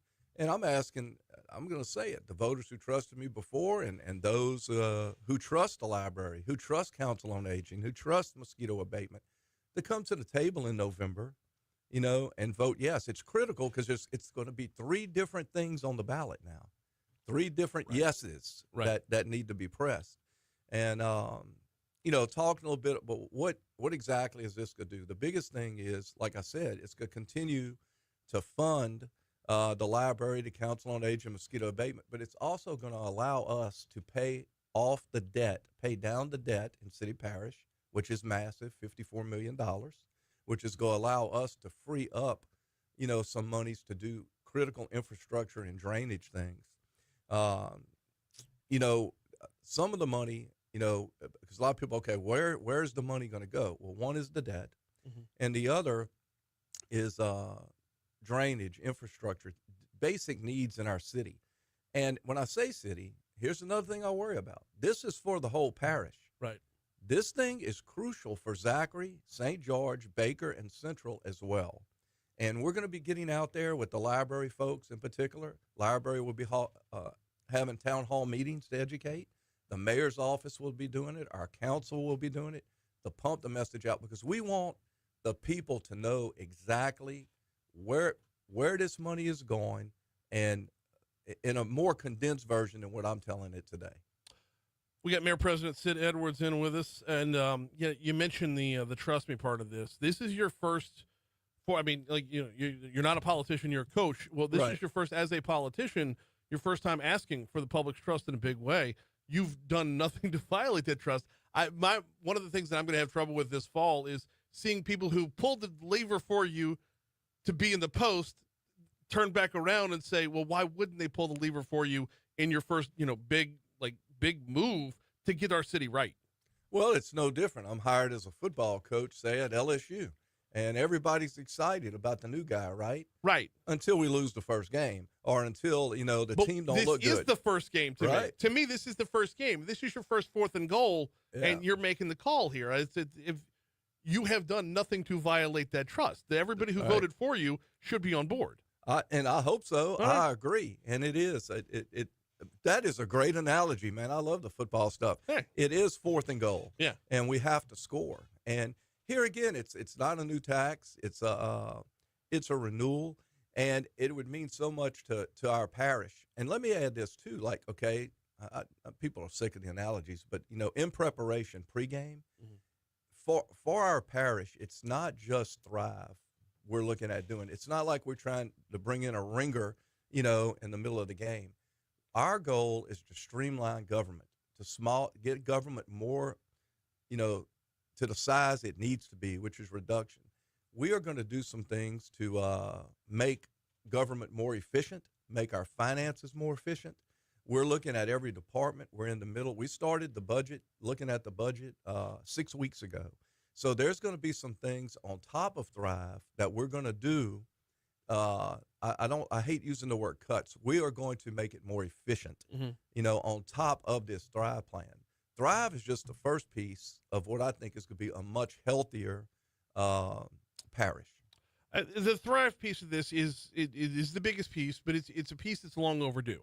For Right. far too long, we have had money dedicated to where once it's dedicated, we can't use it. Right. You could say, if the library's flush, that's great, but it doesn't help drainage. If Council on Aging is flush, that's great, but it doesn't help our police department. We haven't been able to make sure the overall city runs as a city and not just these individual, fiefdoms. Right. I mean, when you look in the parish, there's money there. I mean, it's a $1.3 billion budget, during the campaign everybody talked about. But what we have, in front of us is about $300 million. Right. Because the rest are siloed out. And that's basically what a lot of folks voted for way in the past. Yeah. Back when I had hair, that this is how things were. But we are so grateful to mosquito abatement and the Council on Aging and the library of coming to the table, recognizing that there's a great need in our parish and stepping up to the plate. You talk about streamlining into this. That's a big piece of this, and it's a piece that's long overdue. I don't want you to without taking shots at any of your predecessors. This Right. is an overdue thing. We should have done this a long time ago. It's way overdue. It really is. I mean, some decisions we made and things we did, as a parish 30, 40 years ago is antiquated now. Right. It's here again, big decisions we made of where monies go, what we're spending it on, what we're doing. That was a land far, far away. And some people get nervous. Let's face it, change gives people some anxiety sometimes. Yeah. But this is going to be good. And I need the voters to know that as Coach Mayor, we're going to be good stewards of our money. We're going to trim where we need to trim. We're going to become more efficient. We're going to take these monies. We're going to pay our debt down. And I promise you, Baton Rouge and the whole parish is going to be so much more healthy and better for it. Well, and part of the streamlining, you talk about how change can be, people can be frustrated sometimes with change. People can also be frustrated with beating their heads against the wall. And a lot of what is needed right now is because as a city, we kept kicking the can down the road with St. George. And once St. George became a city, this became it stopped being an area where we could kick the can down the road. This had to be faced now. A lot of the streamlining is a lot of what the folks in St. George have been wanting for, this is what they're implementing in their own city now. So there's a good Venn diagram here, a good crossing of the streams of things that people have wanted, and they've gone to the polls to say they've wanted. That's right. And I support that. I support people ask, when I'm trying to make a decision on things, I want what our constituents want within reason. Where it gets tricky is if one wants one thing and one wants the other. Right. Which is generally what the case is. But they're going to go on and they're going to do great things. But as a parish, as the mayor president, we're the commitment is that all our municipalities thrive and continue to grow and do great things. We got Mayor President Sid Edwards in with us for just a couple more minutes. I got to ask you about the three entities that are involved, the reasoning for those three, the library, the Council on Aging, and mosquito abatement. Why those three? Well, when we first started off, and when we looked, I mean, I wasn't a month in when we looked at the library, and said, hey, look, this is a place where we can get some relief, we can get some help. And, in the front end of it, the original plan I had rolled out wasn't, there wasn't a whole lot of excitement about that original thing. And that's when the council came in. And we came in and we worked as a team with the library and came up with an agreement. And then just the Council on Aging and mosquito abatement being the people they are. I mean, I am so proud of them. I mean, there's great leadership there. And they came in and said, hey, let us help. We see the problem. We see the issue. Where someone might have a broke finger and a fractured femur or whatever. We're one body. So let's come in and let's heal together. And they stepped up to the plate, as did the library. They're, going above and beyond. It's amazing how this thing has evolved over the very short course that's been in the works here, and now it's out in front. You said at the beginning. I want you to repeat it here one more time, because I think this is going to be the hardest part over the next few months. The hardest part is this is not a new tax. It is not. It is renewal, and folks have to understand that. I mean, this is some things that were decided. I mean, so some of it, it is going to be 10 years, I think, a 10-year deal for library, in particular Council on Aging. It's critically important, but it's what we're already paying now. Yeah. We're not, sometimes there's a little bump in it, but it's not, the end of the day, it's not new. I'm not coming asking, hey, our people's eyeballs are taxed out. Right. I don't want to, that's not what we're doing. It's just, hey, it's a renew. We got about a minute left before we have to hit our break here. How was New York? New York was outstanding. Now, the problem was I was in class for 10 to 12 hours a day, every day. I went to school more in New York than I did my whole college career. It was crazy. But loved the city, loved the people, and got a lot of knowledge out of the Bloomberg Harvard School. I'm honored to be in there. So how long is this thing going to last, this Bloomberg Harvard? How long are you in it for? It's a year. Okay. My chief of staff and CAO, Charlie Davis and Lon Vicknair, will be going in August on a follow-up to take their classes. And then I have Zoom classes once a week, and then I go to Boston in April for the graduation. Wow, fantastic stuff. So you're gonna pack a couple months between the new school and pounding the pavement to push for Thrive BR. He is Mayor President Sid Edwards. Thank you so much for a couple minutes this morning. Always my honor. Thank you. Thank you, and the door is always open here, because this is not this is just the beginning, y'all. As Thrive BR gets closer to as we get closer to Election Day, closer to actually hitting the polls, there's going to be some pieces that we need to understand about Thrive BR and why, like Coach said, it's not a new tax. This is a renewal. Renewals that we've already signed off on in the past, and now the money can go further with this new program. So we got to take a quick break. When we come back, let's talk about Kids Online Safety Act. Amy Boss is going to join us. Don't forget, next hour, Donnie Miller from Ascension Parish Chamber at 8:05. We got David Cresson from the Louisiana Chemical Association at 8:15, and Congressman Troy Carter at 8:35. Here's news. Joe Cresson said hello. Will do. Good man. Will do. I appreciate you, man. No, my pleasure. As frequently as y'all need. Yeah. I'll cover it. We'll start. As we get closer, we'll start to break down projected numbers and stuff like that and how it can apply. So I think once we get into that, we'll really start to break through, the understanding of what that is. Good. A lot of work, high level for this stuff. Appreciate it. So, I did not get a chance to talk to Condon yet because he was on vacation last week and I was on vacation yesterday. So, did you want me to pop in real quick? Yeah, that'd be great.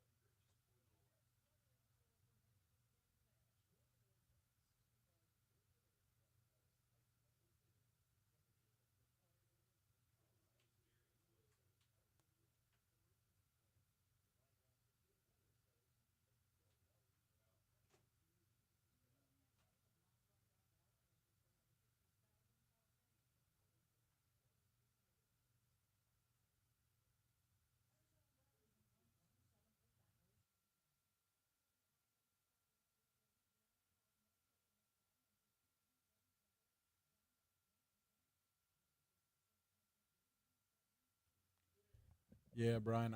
Byron. I know what you mean, man. That's funny. So no one really addressed it. You were just Brian until, or at least the transcript said Brian until the ninth grade. That's great. Good stuff.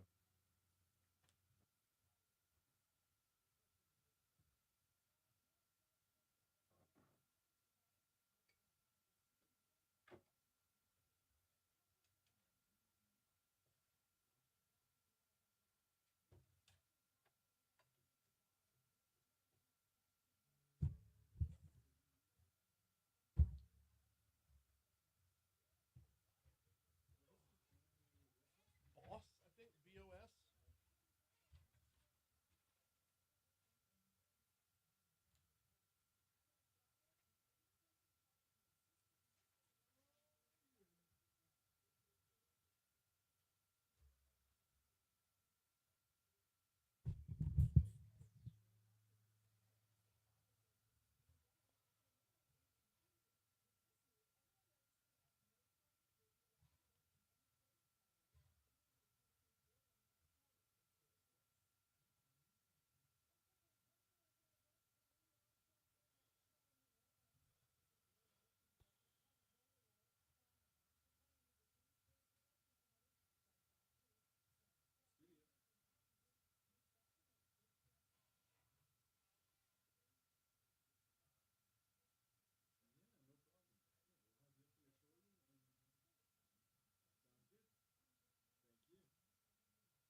I got 10 seconds.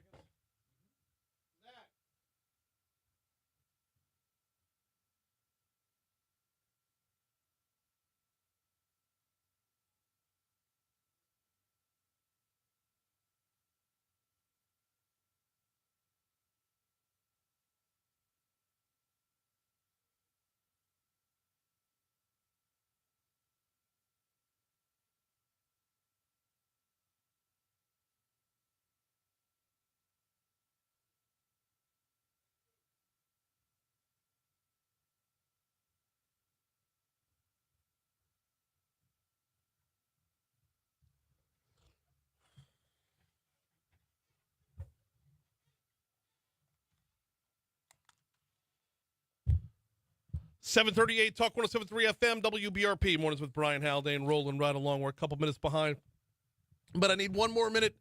Very, very quickly to remind you about the folks over at Landmark Bank. LandmarkBankLA.com is the website. LandmarkBankLA.com. Founded in 1897 as a community bank. And here in 2025, they are a community bank, sticking to that mission through thick and thin. If you're in Zachary, if you're in Brewley, if you're in Denham, if you're in Clinton, if you're in Greensburg, you'll find a Landmark Bank. In fact, if you want a full list of the locations, check out LandmarkBankLA.com. If you want to find out what they can do for you from your personal banking standpoint, from an investment standpoint, from a borrowing standpoint, if you want to start a new business, check them out, LandmarkBankLA.com. All right, what's the latest when it comes to the Kids Online Safety Act?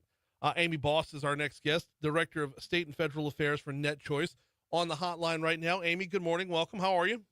Hi, good morning. I'm great. How are you? Doing very well as well. Let's start by resetting the whole thing. What is the Kids Online Safety Act? Yeah, absolutely. Well, thanks for having me on. The Kids Online Safety Act sounds like something everyone should support, right? Here's the problem. This bill gives the government an enormous amount of power to decide what kids can and can't see online.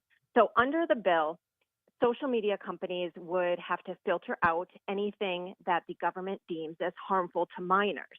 Now, don't get me wrong. There's certainly content that is not suitable for teens and minors to see.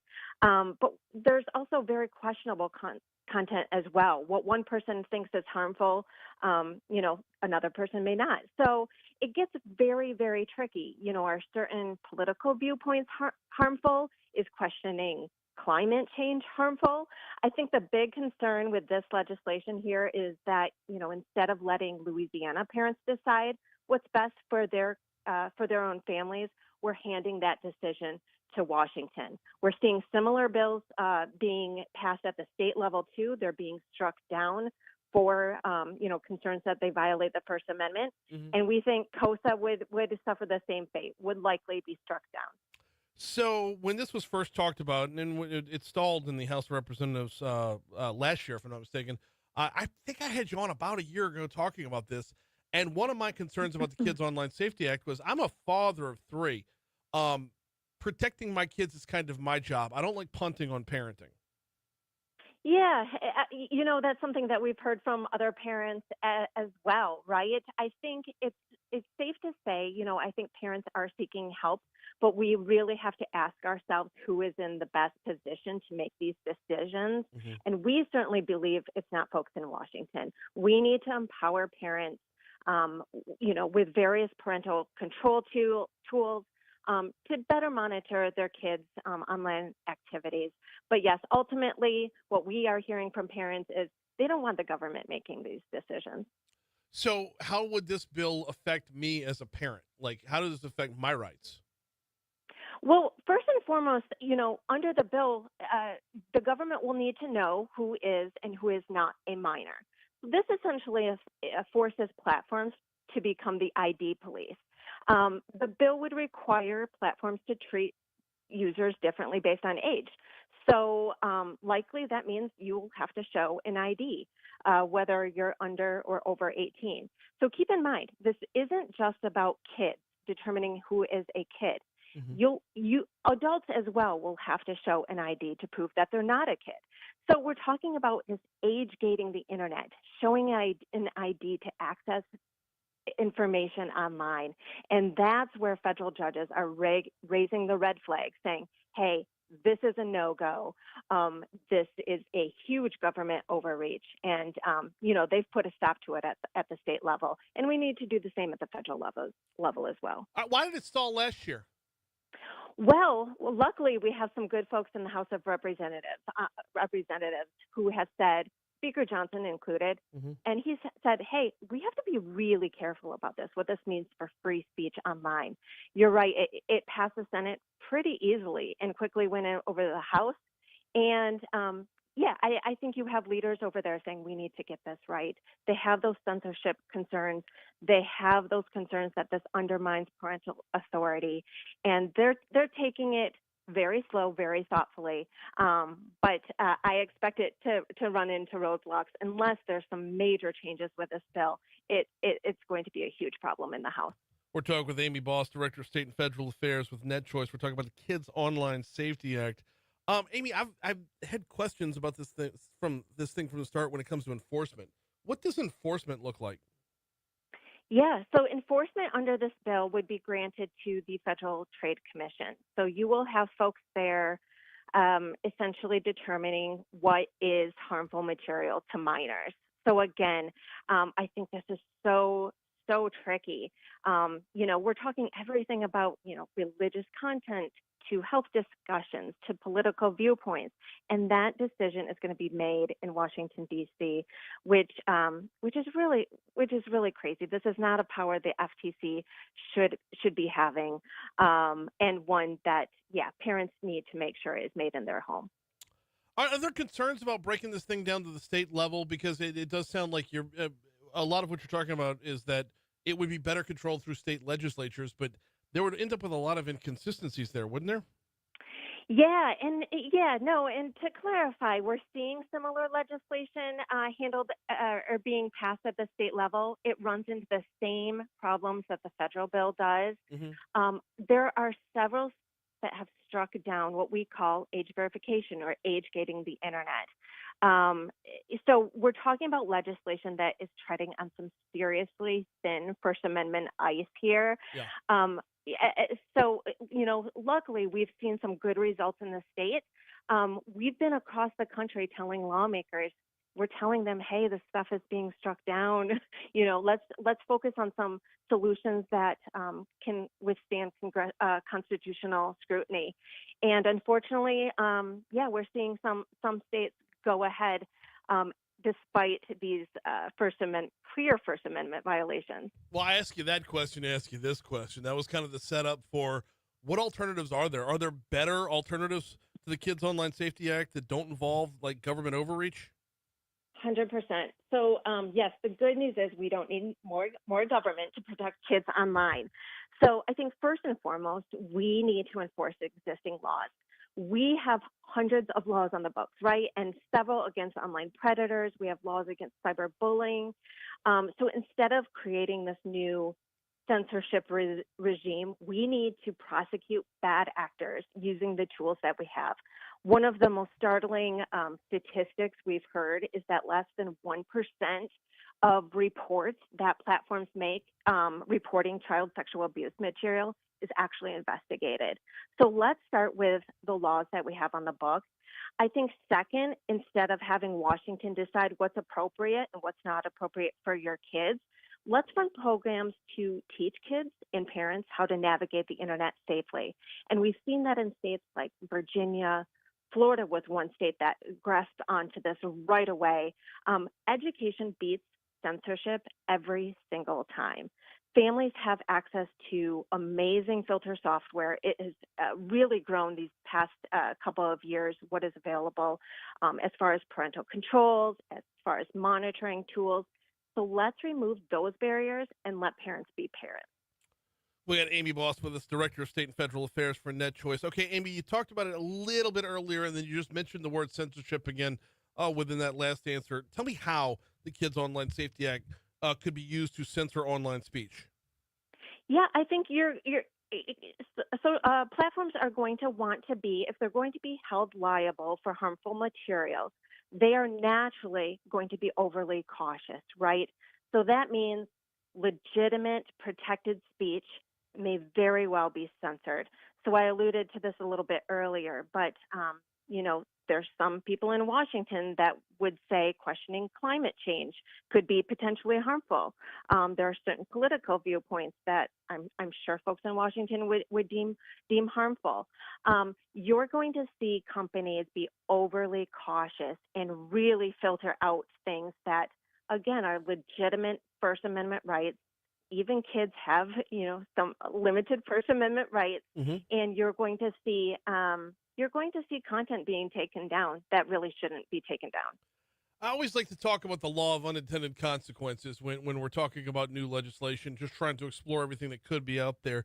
Is there potential with the Kids Online Safety Act that wrongdoers would be able to find one-stop shopping for all of our information? 100%. If you are having to prove your age online, if you're going to have to show an ID or give over some biometric data, that's a massive data grab. It's forcing websites to play ID police. We know that kids already are a huge target of data theft. I think it's 25% of kids before they're 18 will be hacked in some way, and that's pretty remarkable. This bill would obviously make that problem even worse. It's not about protecting kids. It's about creating this massive government surveillance system. Imagine every click, every search, every online interaction gets tied to your identity, and that is an open invitation. That's a honeypot for data hackers, for thieves online to get their hands on. Might as well just hand over a list of the class schedule and their fears, right? It's just right. Putting everything in one spot. We got Amy Boss with us for just one more minute. Before we get you out of here, got to ask, do we have a rough whip count right now? Where does this thing stand as it moves forward? Does it have support? Yeah, I think what you're going to see this fall, gearing up in September, you're going to see a major push.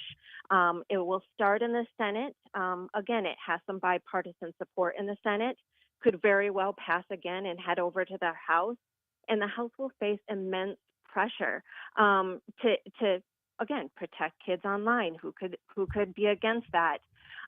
We need to make sure that folks are aware of those unintended consequences, call their representatives, call Speaker Johnson, and just make sure that they hold the line on this.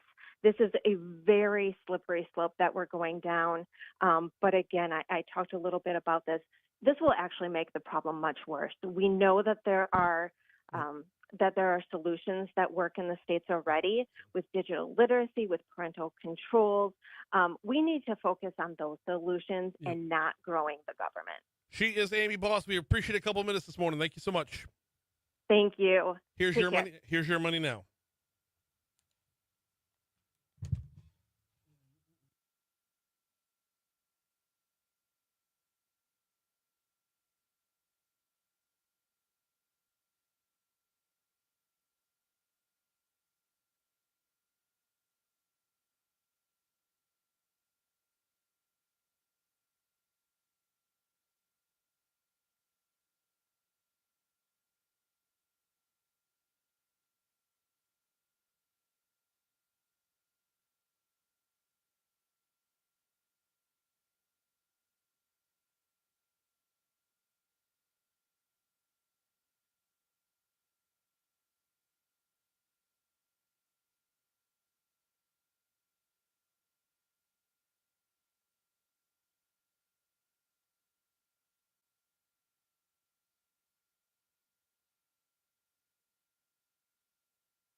How about I undo my cough button? And that work? Yeah, 755 Talk 107.3 FM, WBRP, Mornings with Brian Haldane, rolling right along. We got a busier 8 o'clock hour than I thought, y'all.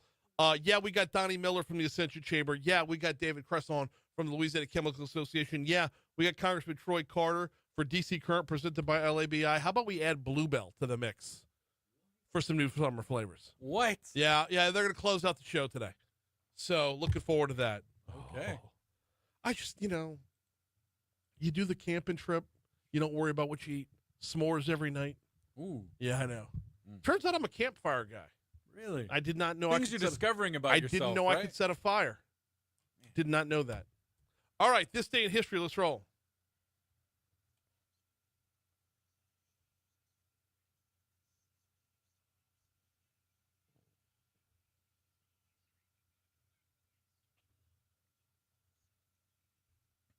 All right, let's see. Hey, the Boy Scouts were formed today in England in 1907. Speaking of starting campfires. Yeah, right? There we go.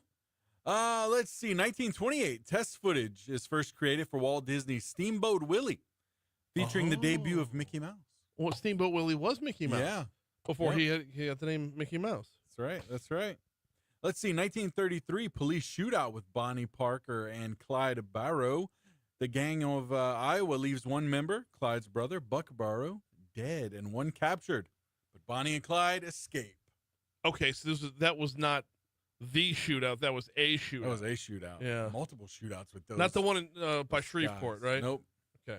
Go too bad. Yeah. Shreveport. Hey, 1954, the publication of The Fellowship of the Ring, the first volume of Lord of the Rings by J.R.R. Tolkien. Let's see. Yeah. Yeah. Published today. Awesome. Were you a big Lord of the Rings guy? Nope. Nope. Okay.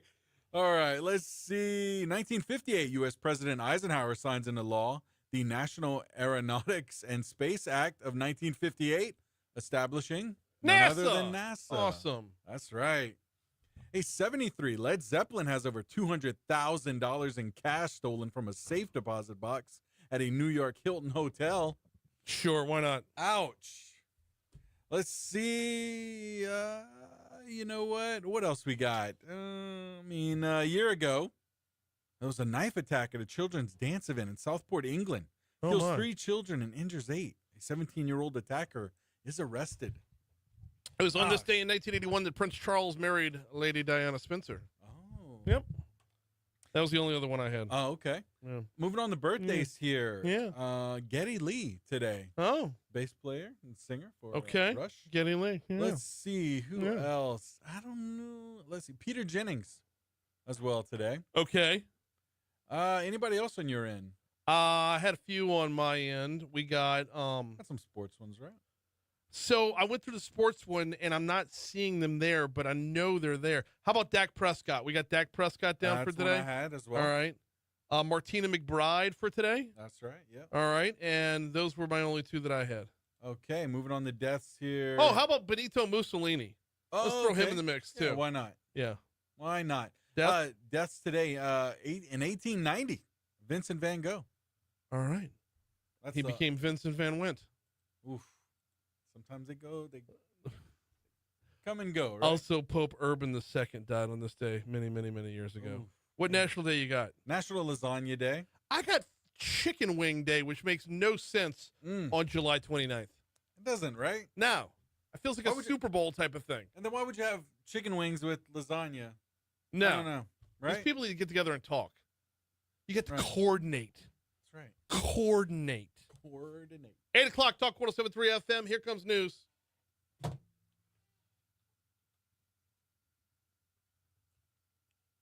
few seconds early, but no problem at all.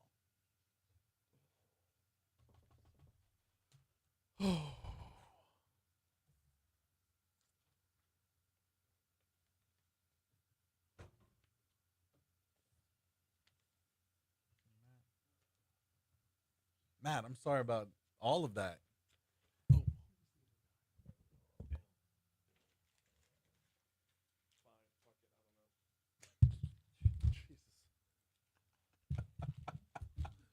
Just keep throwing people. I know, right? Oh, by the way, and I wanted to get into this today, but we're not going to have time. Um, um,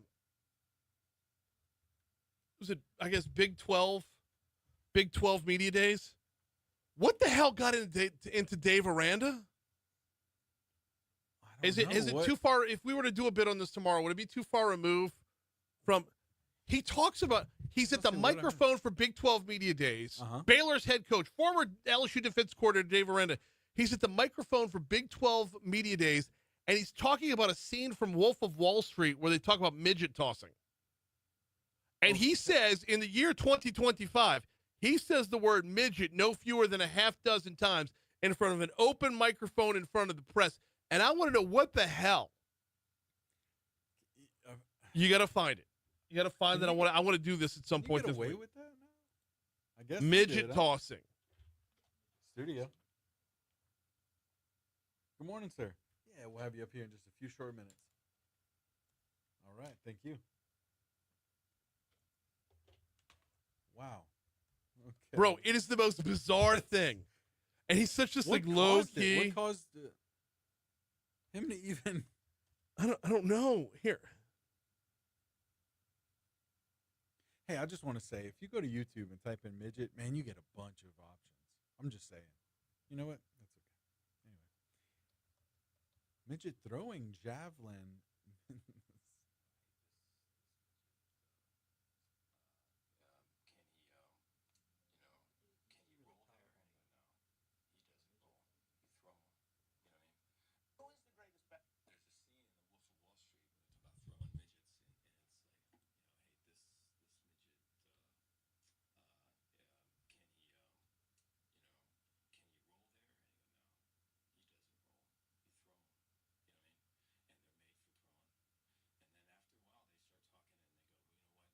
Hold on, what's his name again?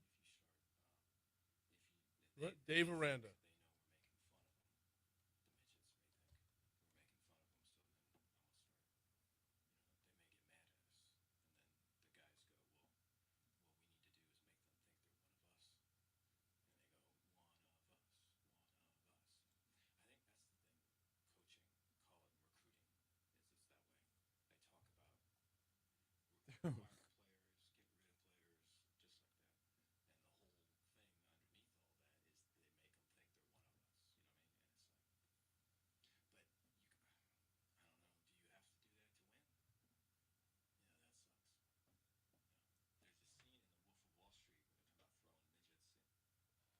What the hell?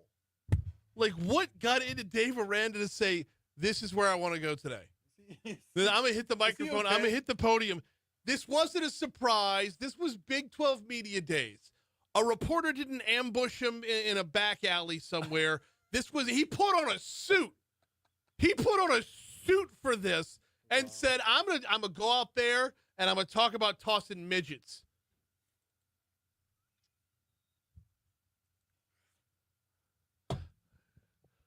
He put on a suit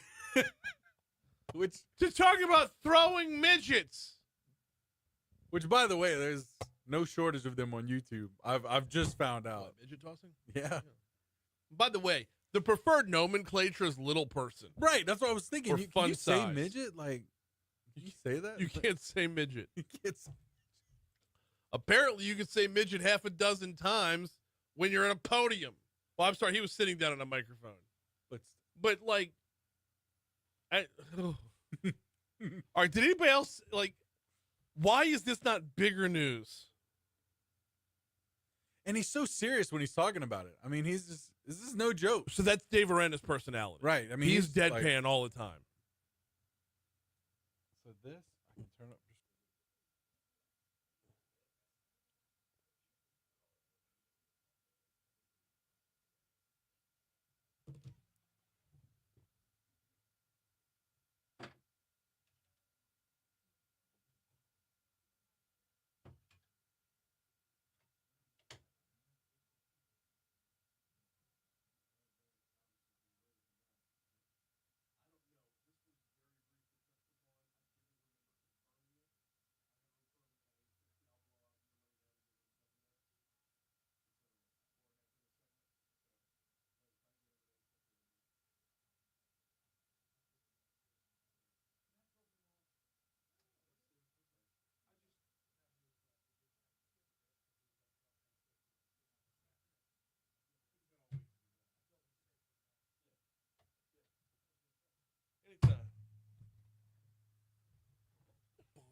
Well, we don't have room for it today, so pause on that for now. It struck me as the most bizarre. Right. And you're right. This isn't really talked about that much. I don't even know. But, like, I don't know if the sports stations are talking about it. I don't even know when it happened. It just came across my radar. We'll get to it. 8:06. Talk 107.3 FM, WBRP. Mornings with Brian Haldane rolling right along. Hour 3 coming your way right now. Jam-packed hour. We got no room to let our foot off the gas. That is why we moved This Day in History up to the last segment. This Day in History, of course, presented by 5 Star Printing and Signs. Check them out online at printshop5.com. Printshop5.com. My guy Danny and his team ready to take care of you. When it comes to your branding, when it comes to making sure that your name is front and center, when it comes to making that first impression, even if it's on the side of a mug, you want your best foot forward every time. Printshop5.com. Your business card, printshop5.com. Or 5 Star Printing and Signs, 271-4096. All right, it is time to welcome in, as we do. We try to catch up with him once a month. Donnie Miller's with the Ascension Parish Chamber. How are you, sir? Hey, Brian. Good morning. Good to be with you. Glad to have you on here. I appreciate you moving back a little bit in the show. We had Mayor President Sid Edwards slated earlier, but I didn't want to miss out on talking with you because you have had a busy July. I mean, it's, we're supposed to slow down in the summertime, Donnie. What's up? Well, I know you said you've got a busy hour 3. Yeah. That's how July's been. That's how August is going to be. We only know one speed, apparently. It's just go. Yeah. We've had quite a bit of programming. We just came off a really fun bowling tournament. It's something we do every year, but it sells out immediately. We had amazing teams come out and shoot, throw some scores that I didn't know could be put up on the screen. But we had some great companies like Atmos and Our Lady of the Lake and Our Lady of Lake St. Elizabeth and Domain Architecture that came out, 1, 2, and 3 at that tournament. So it was a ton of fun. Okay, what do you bowl? Embarrassingly, I'm just shy of about maybe 170, right in there. How is that embarrassing? I bowl with friends that are good and they have multiple balls and they know what they're doing. Well, you're talking to a consistent 125 to 130 guy. So, okay. Yeah. Depending on drinking. If I'm drinking, that number goes up. Fair enough. Kind of like a 3 to 5 bowler, between 3 and 5 beers. You're excellent. Anything before or after starts to That is the zone. Direction. That is 100% the zone. Absolutely. We got Donnie Miller. 9 ribbon cuttings over the month of July. Tell me about it. This is something that has just taken off. There's just so many new companies popping up, and they've realized they can partner with us, partner with the city, partner with the parish, and we bring a ton of people. Not only is my team coming out, we've got ambassadors coming out, we've got city and parish officials coming out, and anything from roofing companies and med spas to physical therapy and even Jeremiah's ice cream was a heck of a ton of fun. Wait, hang on. Y'all have a Jeremiah's ice cream? Welcome to Ascension Parish, man. This is where we have one. It's like ice cream and Italian ice, right? We got one on. That's right. We got one on Sherwood. Took the family there yesterday. Oh my word, dude! I am floored with how amazing that was. It was unlike, because you combine the Italian ice with the ice cream, and it turns from that heavy dairy to more of a refreshing sort of, like, it's definitely a great summer treat. We had, I'm not kidding, like a Dixie-sized cup. It's just a small, just to try it, and it was a ton of flavor. It filled us up. It was really good. I'm glad you agree, because I thought it was a hit. Yeah, fantastic. Okay, where's the one in Ascension Parish? Out on Airline, out where they just opened up the new Chick-fil-A. If you're on your way to Sorrento, just past, it's in Gonzales. It's in the city of Gonzales, out on Airline. Okay, all right. So shout out to everybody in the Gonzales area. Hell, anywhere in Ascension Parish, it's worth the drive over there. It's a different sort of treat. I wasn't ready for it, man. This is a full-throated, unpaid endorsement right there. I love it. I will make sure that the company and the organization gets a clip so they can use this for themselves. Absolutely.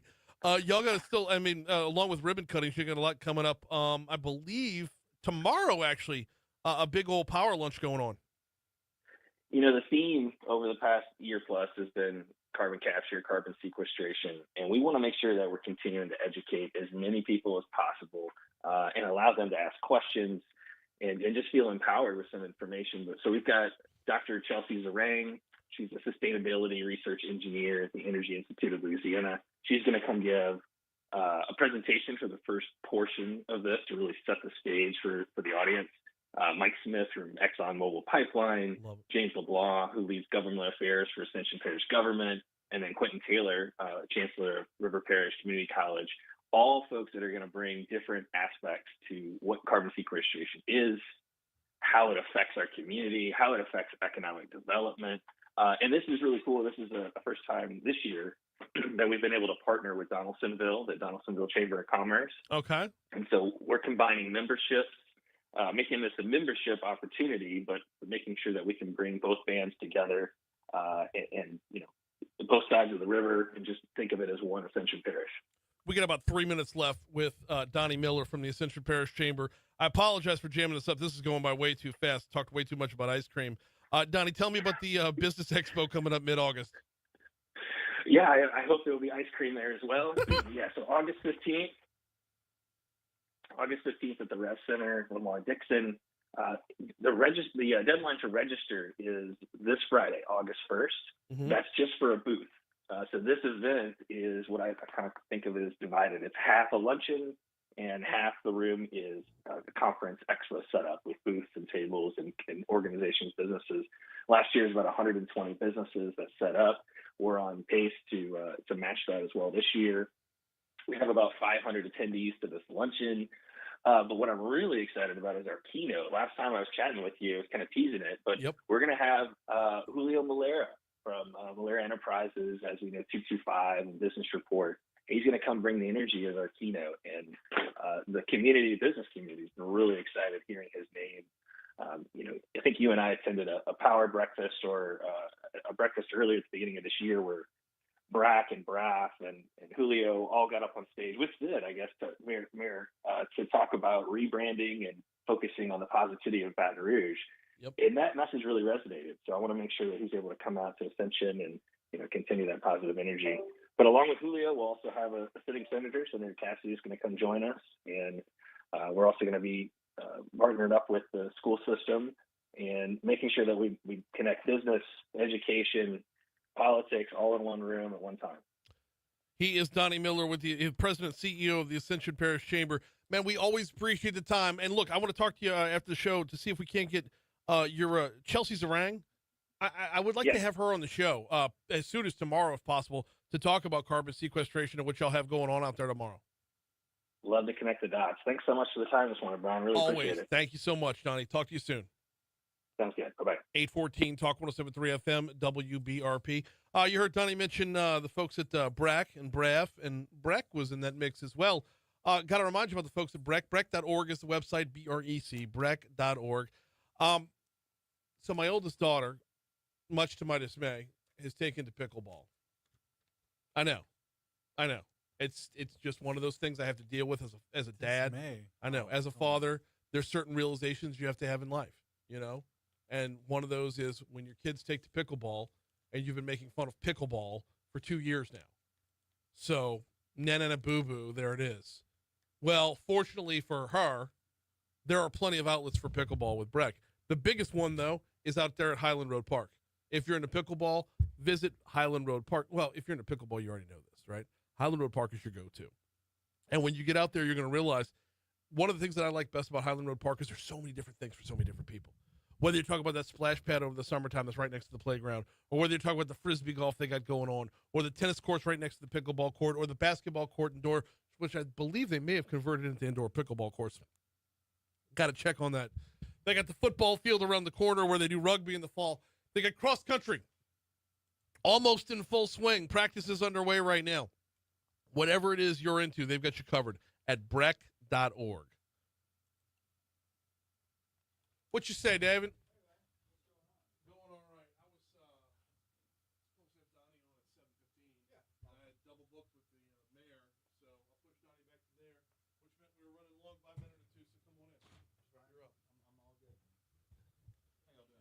Hey, good morning. Sid said to say hello.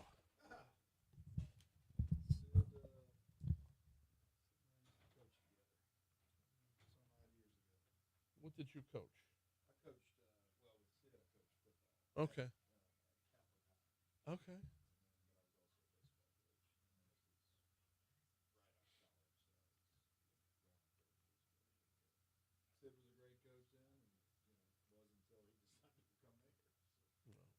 Yeah. Yeah, the only bum thing about him becoming mayor is what he was put together at Estroma was really historical. I just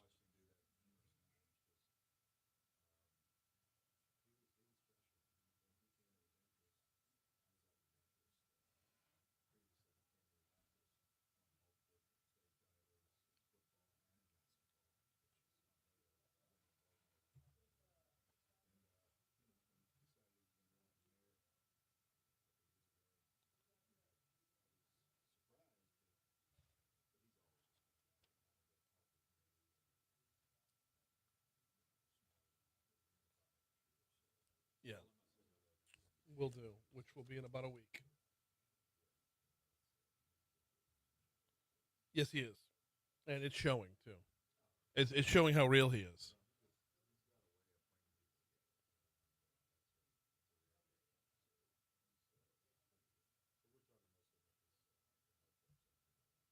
Yes, that's what I was told.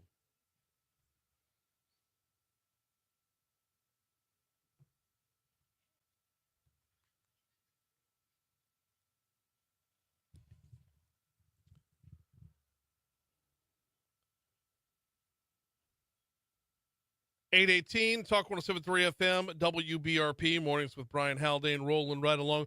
We're running a couple minutes behind this morning. Not to worry. We'll catch up right now. We've got David Cresson with us. He heads up the Louisiana Chemical Association. Welcome back, sir. How are you? Good to be with you, Brian. How's it going? It's going great.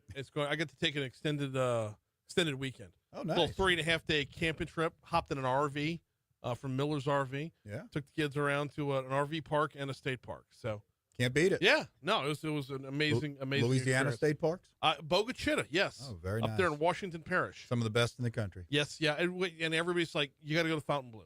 You got to go to Fontainebleau. And I'm like, I grew up in Mandeville and Covington. I can't go to Fontainebleau. They're like, have you been there in the last 5 years? And I'm like, no, I haven't. So it's pretty apparently cool. now I got to go to Fontainebleau.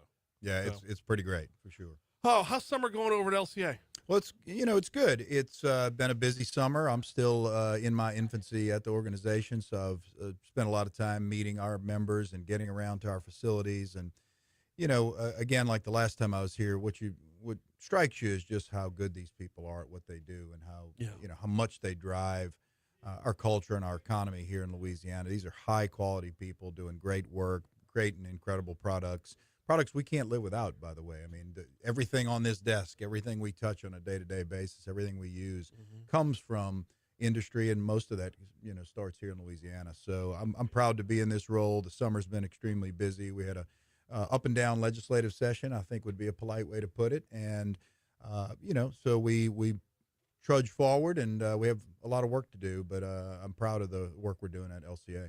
I tell you what, up and down legislative session, if we have a chance on the back end, because we got stuff we got to talk about today, but if we have some room on the back end, I'd like to revisit that comment. Let's do it. Awesome.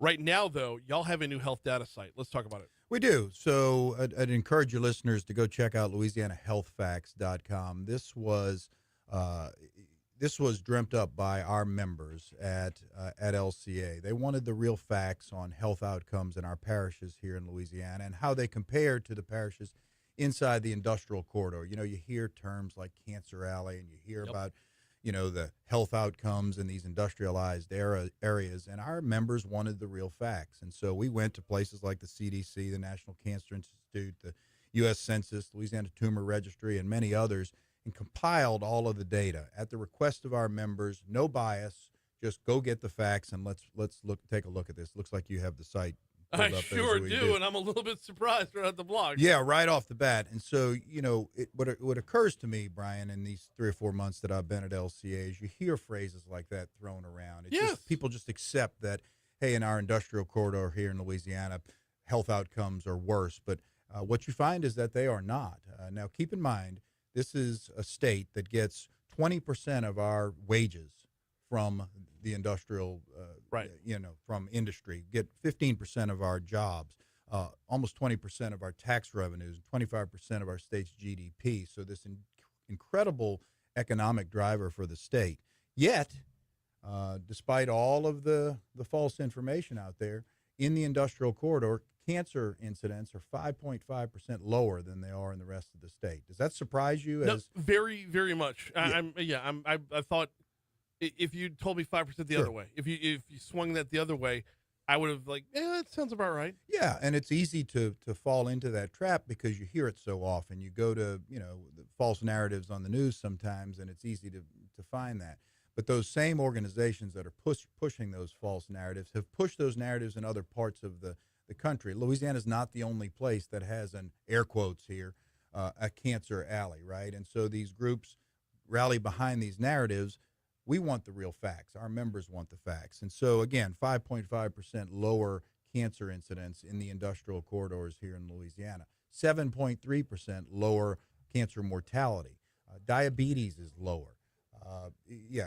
Well, stick with that, though, because I think that's an important follow-up is not only is the rate of cancer lower, but for those who do have cancer, the mortality rate is lower as well. That's right. That's kind of a 1-2 punch. No doubt. And look, there are many factors that go into all of these health outcomes, whether it's poverty rates or use of tobacco or obesity and all these other very nuanced factors that we have to consider. But the fact is, there is no trend that points to industry being a cancer driver in these places. For the mortality side, though, I would push back a little bit, David, and say one of the bigger things here is having health care.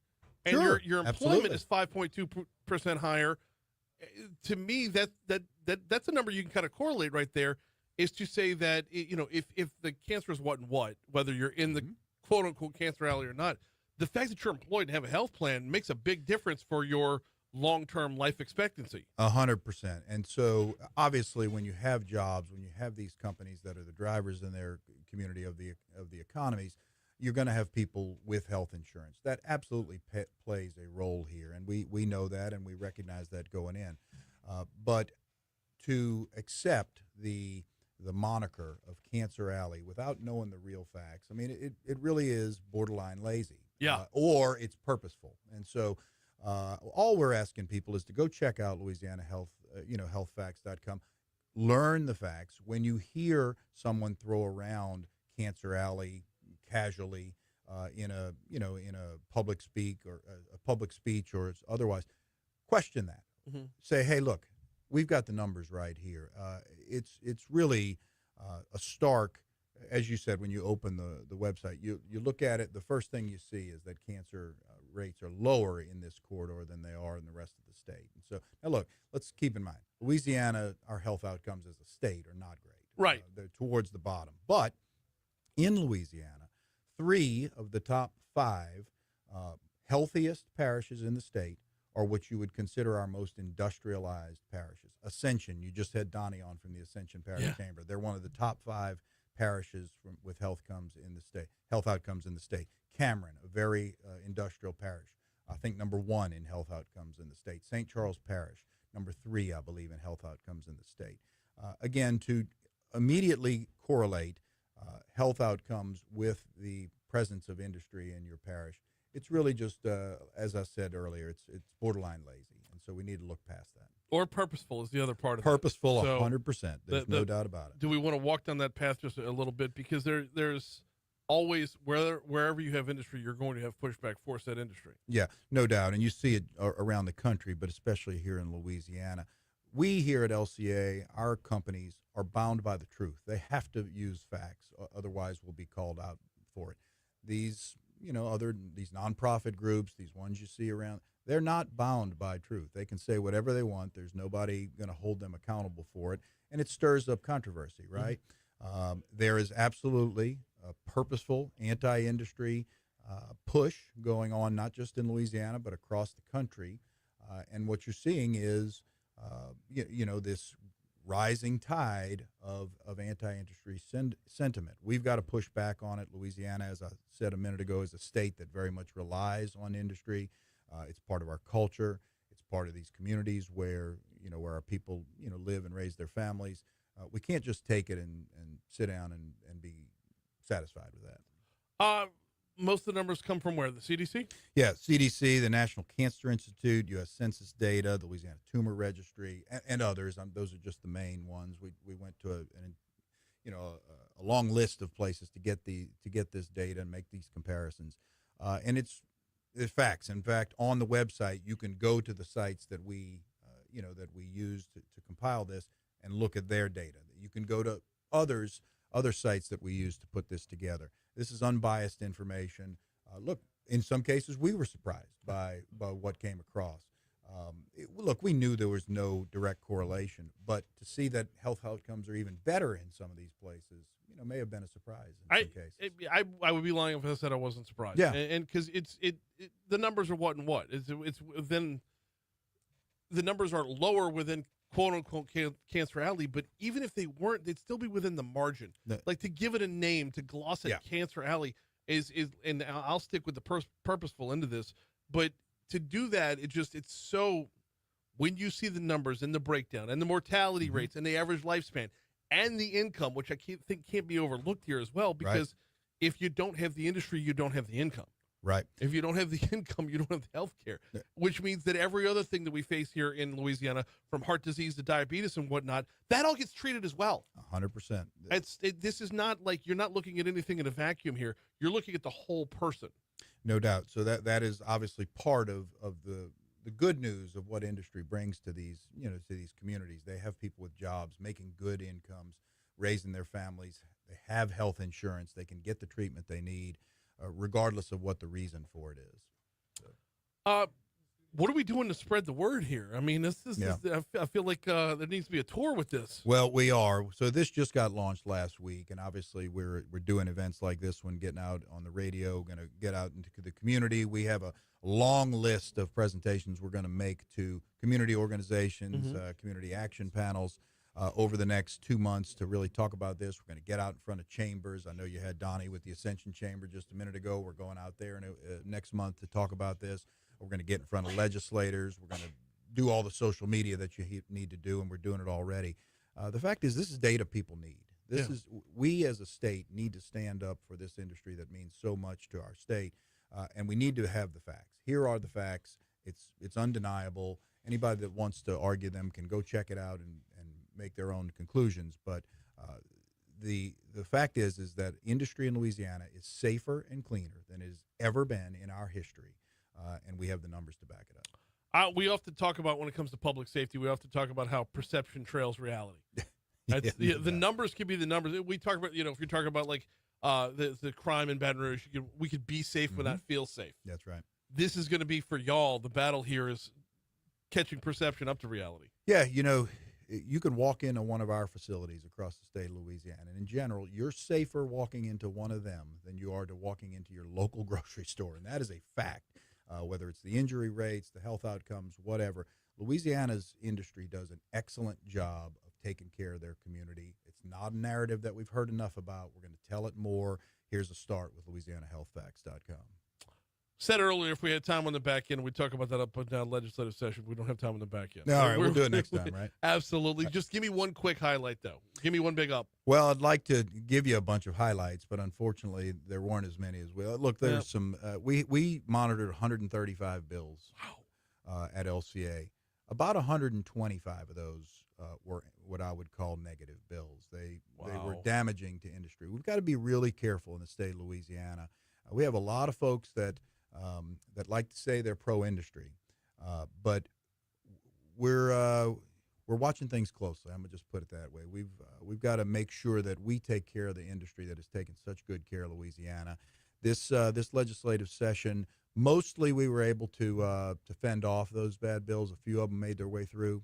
We got work to do. We'll take the deep dive next time. He's David Cresson, heads up the Louisiana Chemical Association. We always appreciate the time. Great to be with you, Brian. Once again, that website, LouisianaHealthFacts.com. Here's news. Good stuff. Dude. Oh, I yeah. wasn't ready for that. Well, it's And just- look, Hisa just sent over. David is going to talk about the health data site that just launched, and I'm like, okay, well, we're not going with that. Yeah. I thought that was going to be like a 3-minute conversation. This is fascinating stuff. It's good stuff, and it's just going to build, and it's going to be updated regularly as new data, as we find new data that we find is interesting. And look, we may end up having some that aren't favorable. Right. We're going to put those too. Right. But there's been recent stories about cancer, about low birth weight, about diabetes, pushed by these kind of anti-industry groups. And What so does industry have to do with diabetes?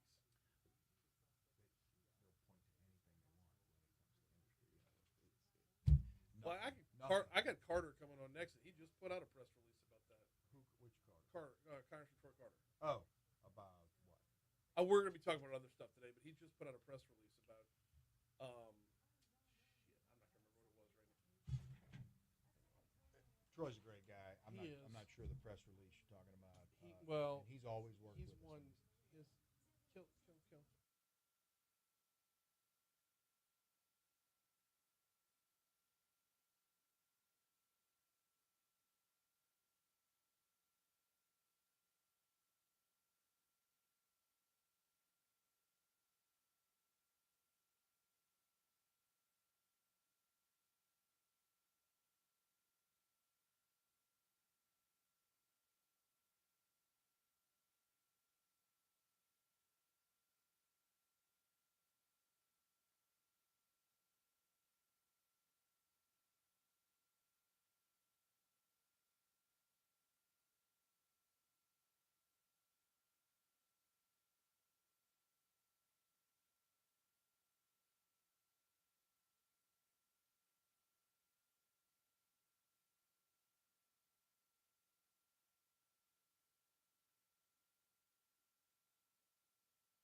that 3.5 mile hike.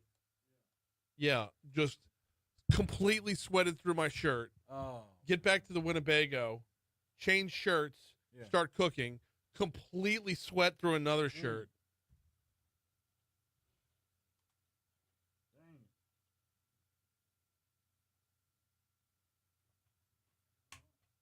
How you doing? I mean, of course, right? Is that? I'm not gonna fight it. I mean, if you're offering, You cool to finish out at like 8:50 till the end of the show, just the last like 8 to 10 minutes or so? Okay. Okay. Cool. Yep, thank you. So no T-Roy yet.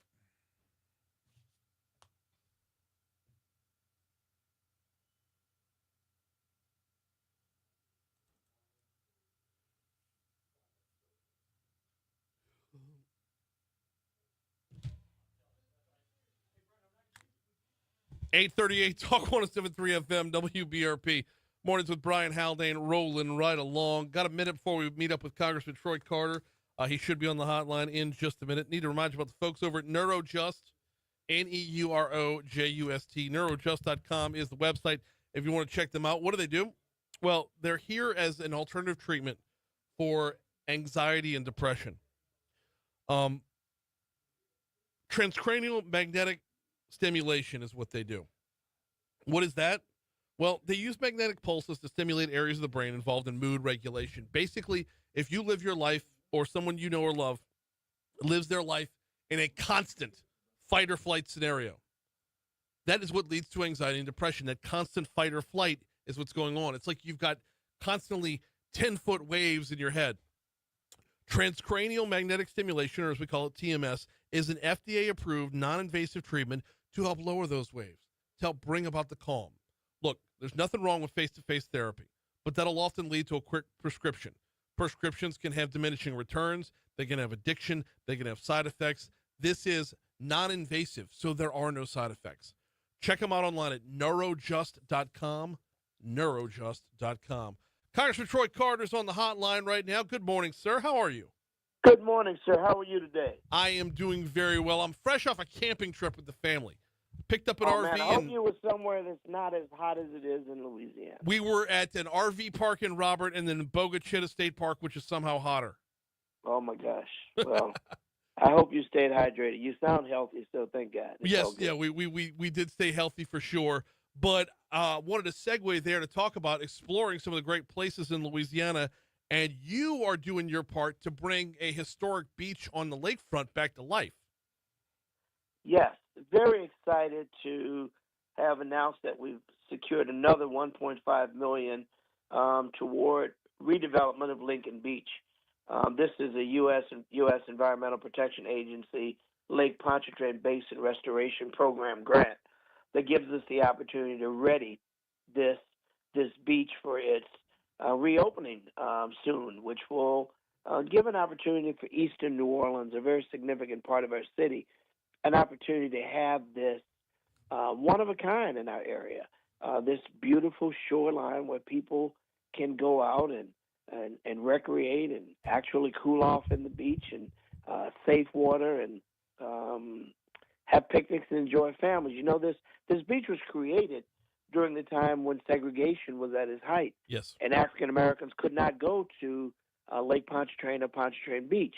Right. And it was created for that purpose. But then over the years, disrepair, lack of maintenance, it became overgrown and just uninhabitable until three very brave volunteer citizens, literally Reggie, Sage, and Bliss, went out and started cleaning it up on their own, literally moving tons of trash, defying the no trespassing sign, climbing over the barriers, and using their own money and resources to clean this beach up and bring it to our attention.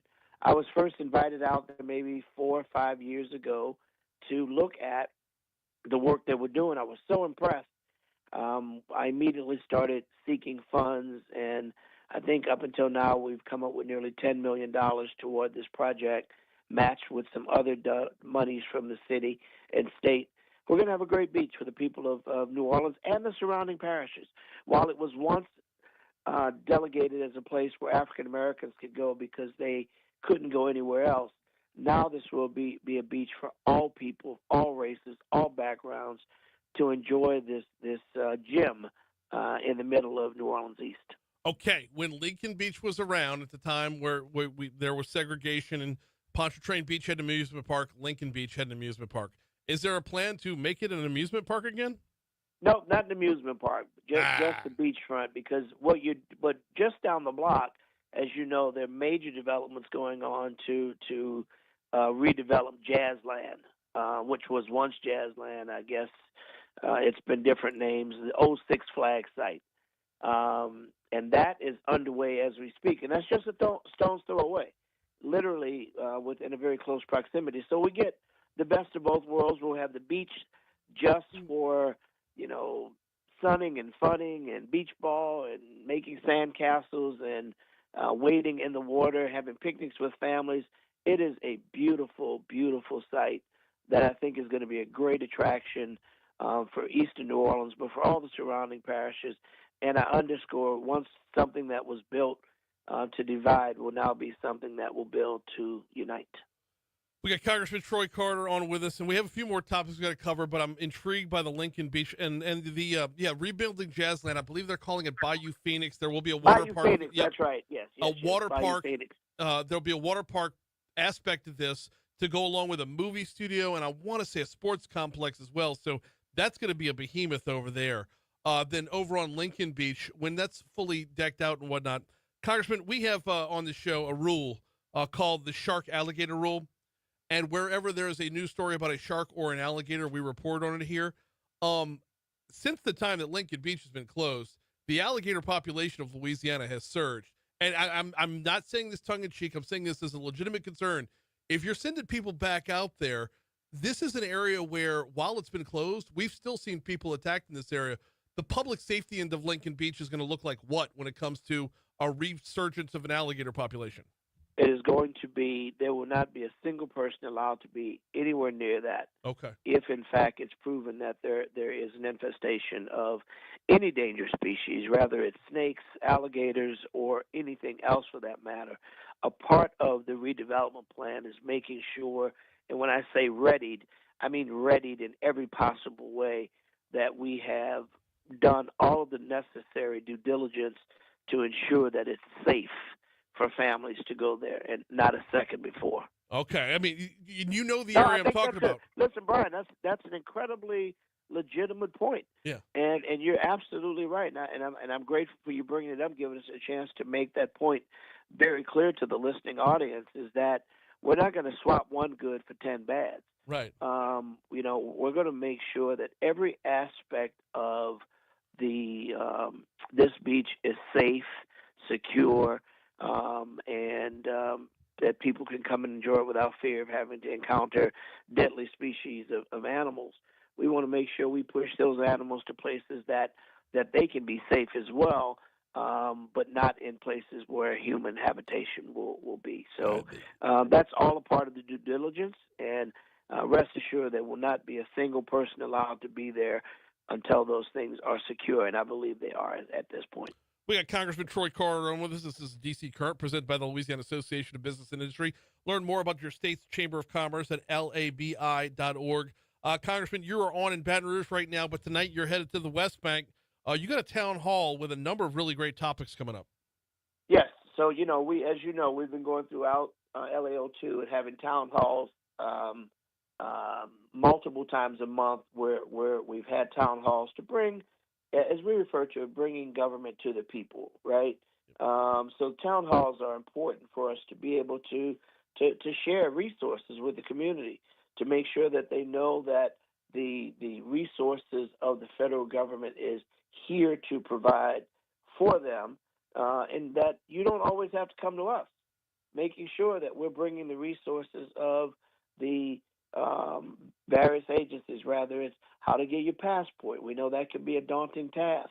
Dealing with Veterans Affairs, people needing to access the resources and sometimes being inundated with the challenges of long lines of bureaucracy, working with SBA, working with our health agencies to make sure that people are getting access and knowing how to fill out their paperwork for Medicaid or Medicare, people that have issues with the IRS or Social Security.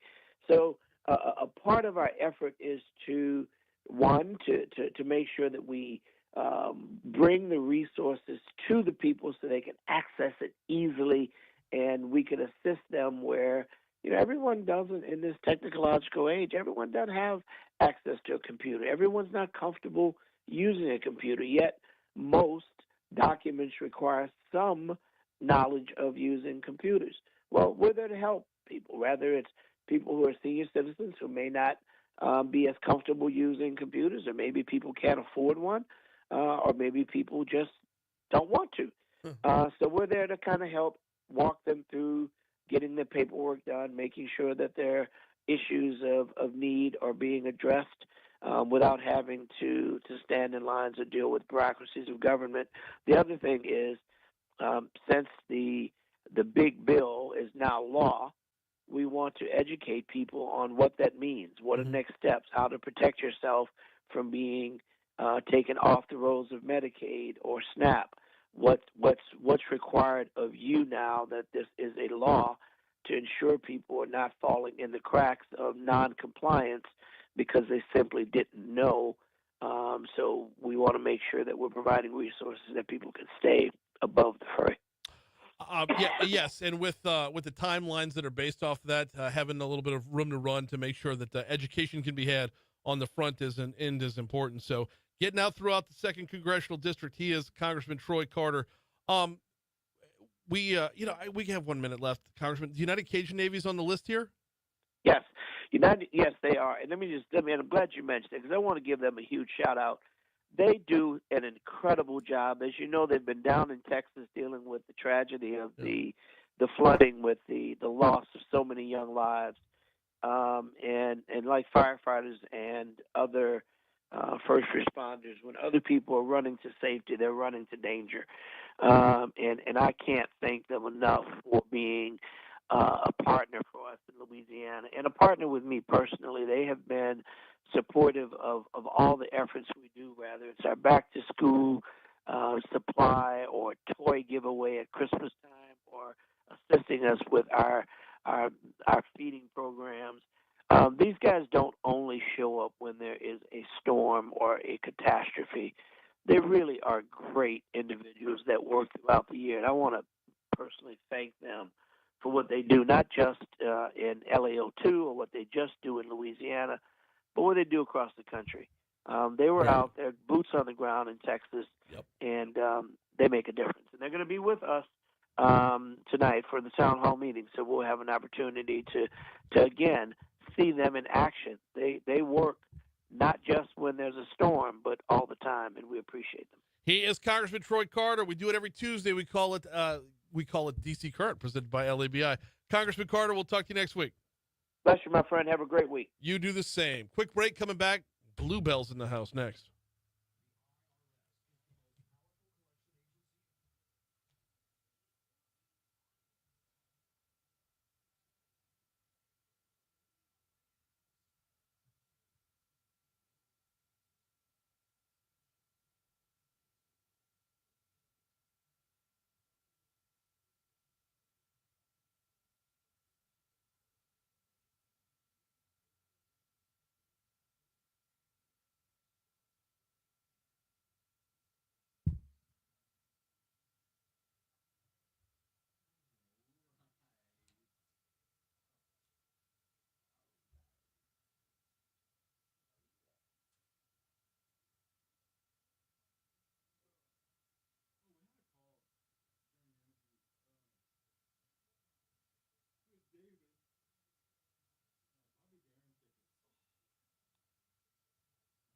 Oh, I need that list. I got to get it to Jeremy.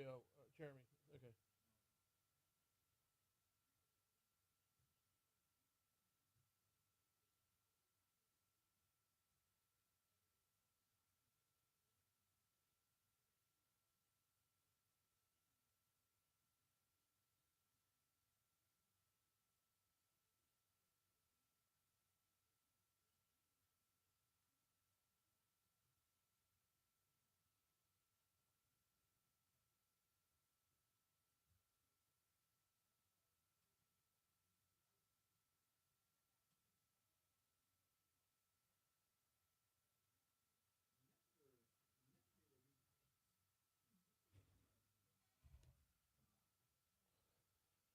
All right.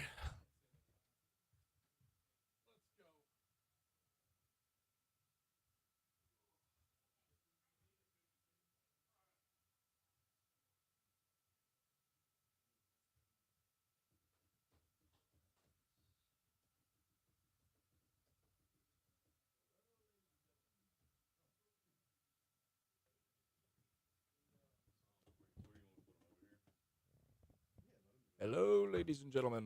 How are you today? How do you access the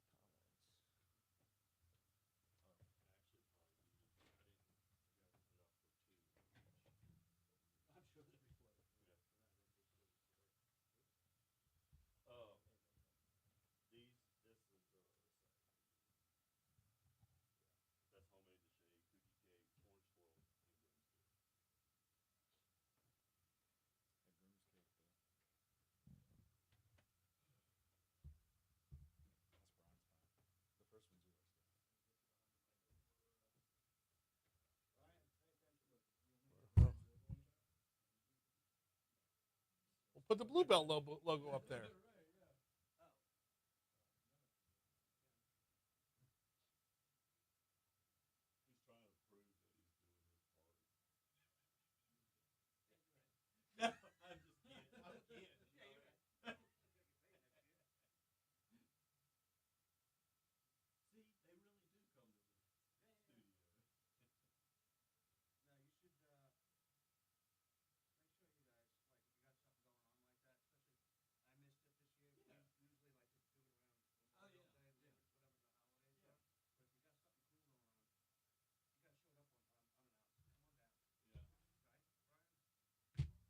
I'm sorry, I was wrapping something up. We had a battle between flavors. Okay. With Bluebell fans, they got the vote. It was called the Great Scoop Revival. It was to bring back a returning flavor. So we had a What bunch one? of flavors going. What was Memorial Day? Groom's cake was underrated. Cookie cake was the runner-up. Yeah. Let's hop in here. We got 6 minutes. 8:54 Talk 107.3 FM WBRP. We got a rapid fire this segment. We got 6 minutes with Brent from Bluebell, who has a bevy of flavors for us. Brent, good morning. How are you, man? Doing great. Glad to have you in here on a hot day. Nothing's better than cold ice cream, which is what y'all do better than anybody. We were talking coming into the segment here, Yes, sir. about a battle to bring back some flavors. Yeah, back a few months back, we had it was called the Great Scoop Revival, and it was trying to bring back a returning flavor. Yep. And we had fans voted on the different flavors, Yeah. and Groom's Cake was the winner. Okay. So it came back, and Cookie Cake was the runner-up, and we thought it would be a good idea to bring it back also. So we brought them both back in May. So the cookie cake one, I've given y'all hell about trying to slam as many cookies into Right. ice cream in as many forms as possible, and I'm here for all of it. Let's be clear, I'm here for all of it. But Groom's cake was so underrated when it was out, Right. because everybody loved the wedding cake. Right. But when you brought out the Groom's cake, it's like, oh, this is a champion right here. Yeah. So I don't know. More people like the bride for some reason. Yes. But, yes, it did that little almond. Leave the groom behind. Yeah, I understand. But we brought the groom back. Yes. So permanently or just for a little while? It's for a little while. Okay. I don't know exactly, but maybe a month or two left on it, hopefully. All right. But I brought y'all a sample of the groom's cake. Let's dive in. What do we got going over here? We got 4 different ice creams to sample right here. I don't know how we're going to get through all of them, but I assure you we will. Tell you what, John, can you be never mind. He's got us covered. Brent's got us covered. Seasoned professional. Yeah. We got 4 different flavors to sample right here. And if you're watching us on Facebook Live, courtesy of Lake Hardrick Care, you see what's about to happen. All right. Start me off with, where do you want me to start? The orange swirl might mess you up because that's kind of refreshing. Okay. Maybe save it for last. All right. So start with the groom's cake on the far. Yeah. All right. Groom's So cake. for Groom's cake, remind us what's all in. It's chocolate flavored ice cream with chocolate hearts with strawberry sauce swirl. The strawberries. Oh. So the first bite I had that strawberry sauce right in it. Was there a chocolate chunk in there? It's like a heart chocolate heart with Yeah. strawberry sauce inside of it too. Okay. Yeah. Like a chocolate covered strawberry. Yes, yes, yes. That is. All right. Right out of the blocks. Hang on. Right out of the blocks. That just pops Okay. with the chocolate because it's different layers of chocolate. Right. But it's not bombarding you. Right. It's not like a death And by I think chocolate. the strawberry gives it a good compliment. The strawberry evens it out with a little bit. You mentioned the oranges of freshness. The strawberry gives it a little bit of freshness Right. there as well. So cookie cake Cookie is the cake, one now. okay. And that's a sweet cream ice cream Mm-hmm. with chunks of cookie cake and icing swirls. So if I remember this one right, it was like cookies and milk. But but it's very good. Yeah. So, but the cake itself, that's what set it apart. Okay. It's a full chunk of cookie cake. Right. And that's what sets it apart. Right. It's not like it's just a flavor of cookie cake. I'm sorry, I'm eating on air.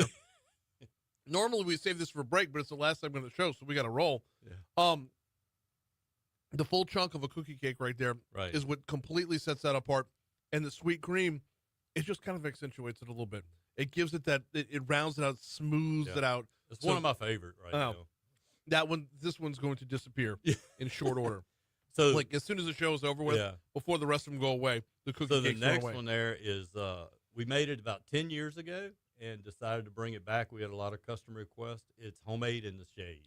Homemade in the shade? It's homemade vanilla with chocolate fudge sauce. Oh my goodness. And to be honest with you, that's probably my real favorite right now. I think I've been eating a pint a day.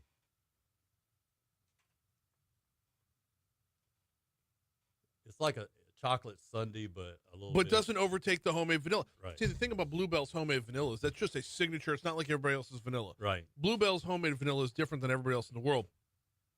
This is the homemade vanilla for sure. Yeah. But fudge is just a little bit of pop on the back end. Yeah. That's a very, very good ice cream right there. Right. All right. What do I have to round this out? That is orange swirl, Mm-hmm. and it's vanilla ice cream with orange sherbet swirl throughout, and it's only available in pints. Only in pints. Yep. All right. The rest of them are pints and half gallons. Okay, so great summer flavor. It's dreamsicle. Is basically, I mean, that's because when you take the orange sherbet mixed back in with the vanilla ice cream, that is the best dreamsicle I've ever had in my life. So good, but only in pints. Right. Everything else, pints and half gallons. Right. Get them all summer long wherever you get your And Bluebell. I do apologize. I didn't bring Southern Blackberry Cobbler, but it's a summer flavor we have available right now. I still remember that one from last time It you is brought half it in. gallon. Yeah, we got Brent Lockwood in from Brent from Bluebell. Thank you so much for a couple minutes. Great, thank you. I said Lockwood, not Lockhart. That's all right. That's all right. That's my bad, dude. That's All right, fine. Facebook, it's Lockhart, not Lockwood. We got trying to squeeze in too much in too short a period of time. We got to get out of here, y'all. The cookie cake is about to be. No, you know what, though? This is so good. The homemade in the shade. The homemade in the shade. That was Rich's. Rich just like loved it a while ago. I mean, like simple. Give me simple. Mm-hmm. Don't like when you do cookies. Give me one cookie. Don't give me 7 cookies. Give me one cookie. Whether it's cookie cake or sugar cookie or whatever the case might be. This is the simplicity of this is where it wins. So homemade in the shade is my winner today. Guys, we'll see y'all tomorrow. Franz will be in for Legally Served. Insurance Commissioner Tim Temple is in. And I believe we're working on reconnecting with Congresswoman Julia Letlow for the makeup from last week that we didn't get to do. So we'll see y'all then.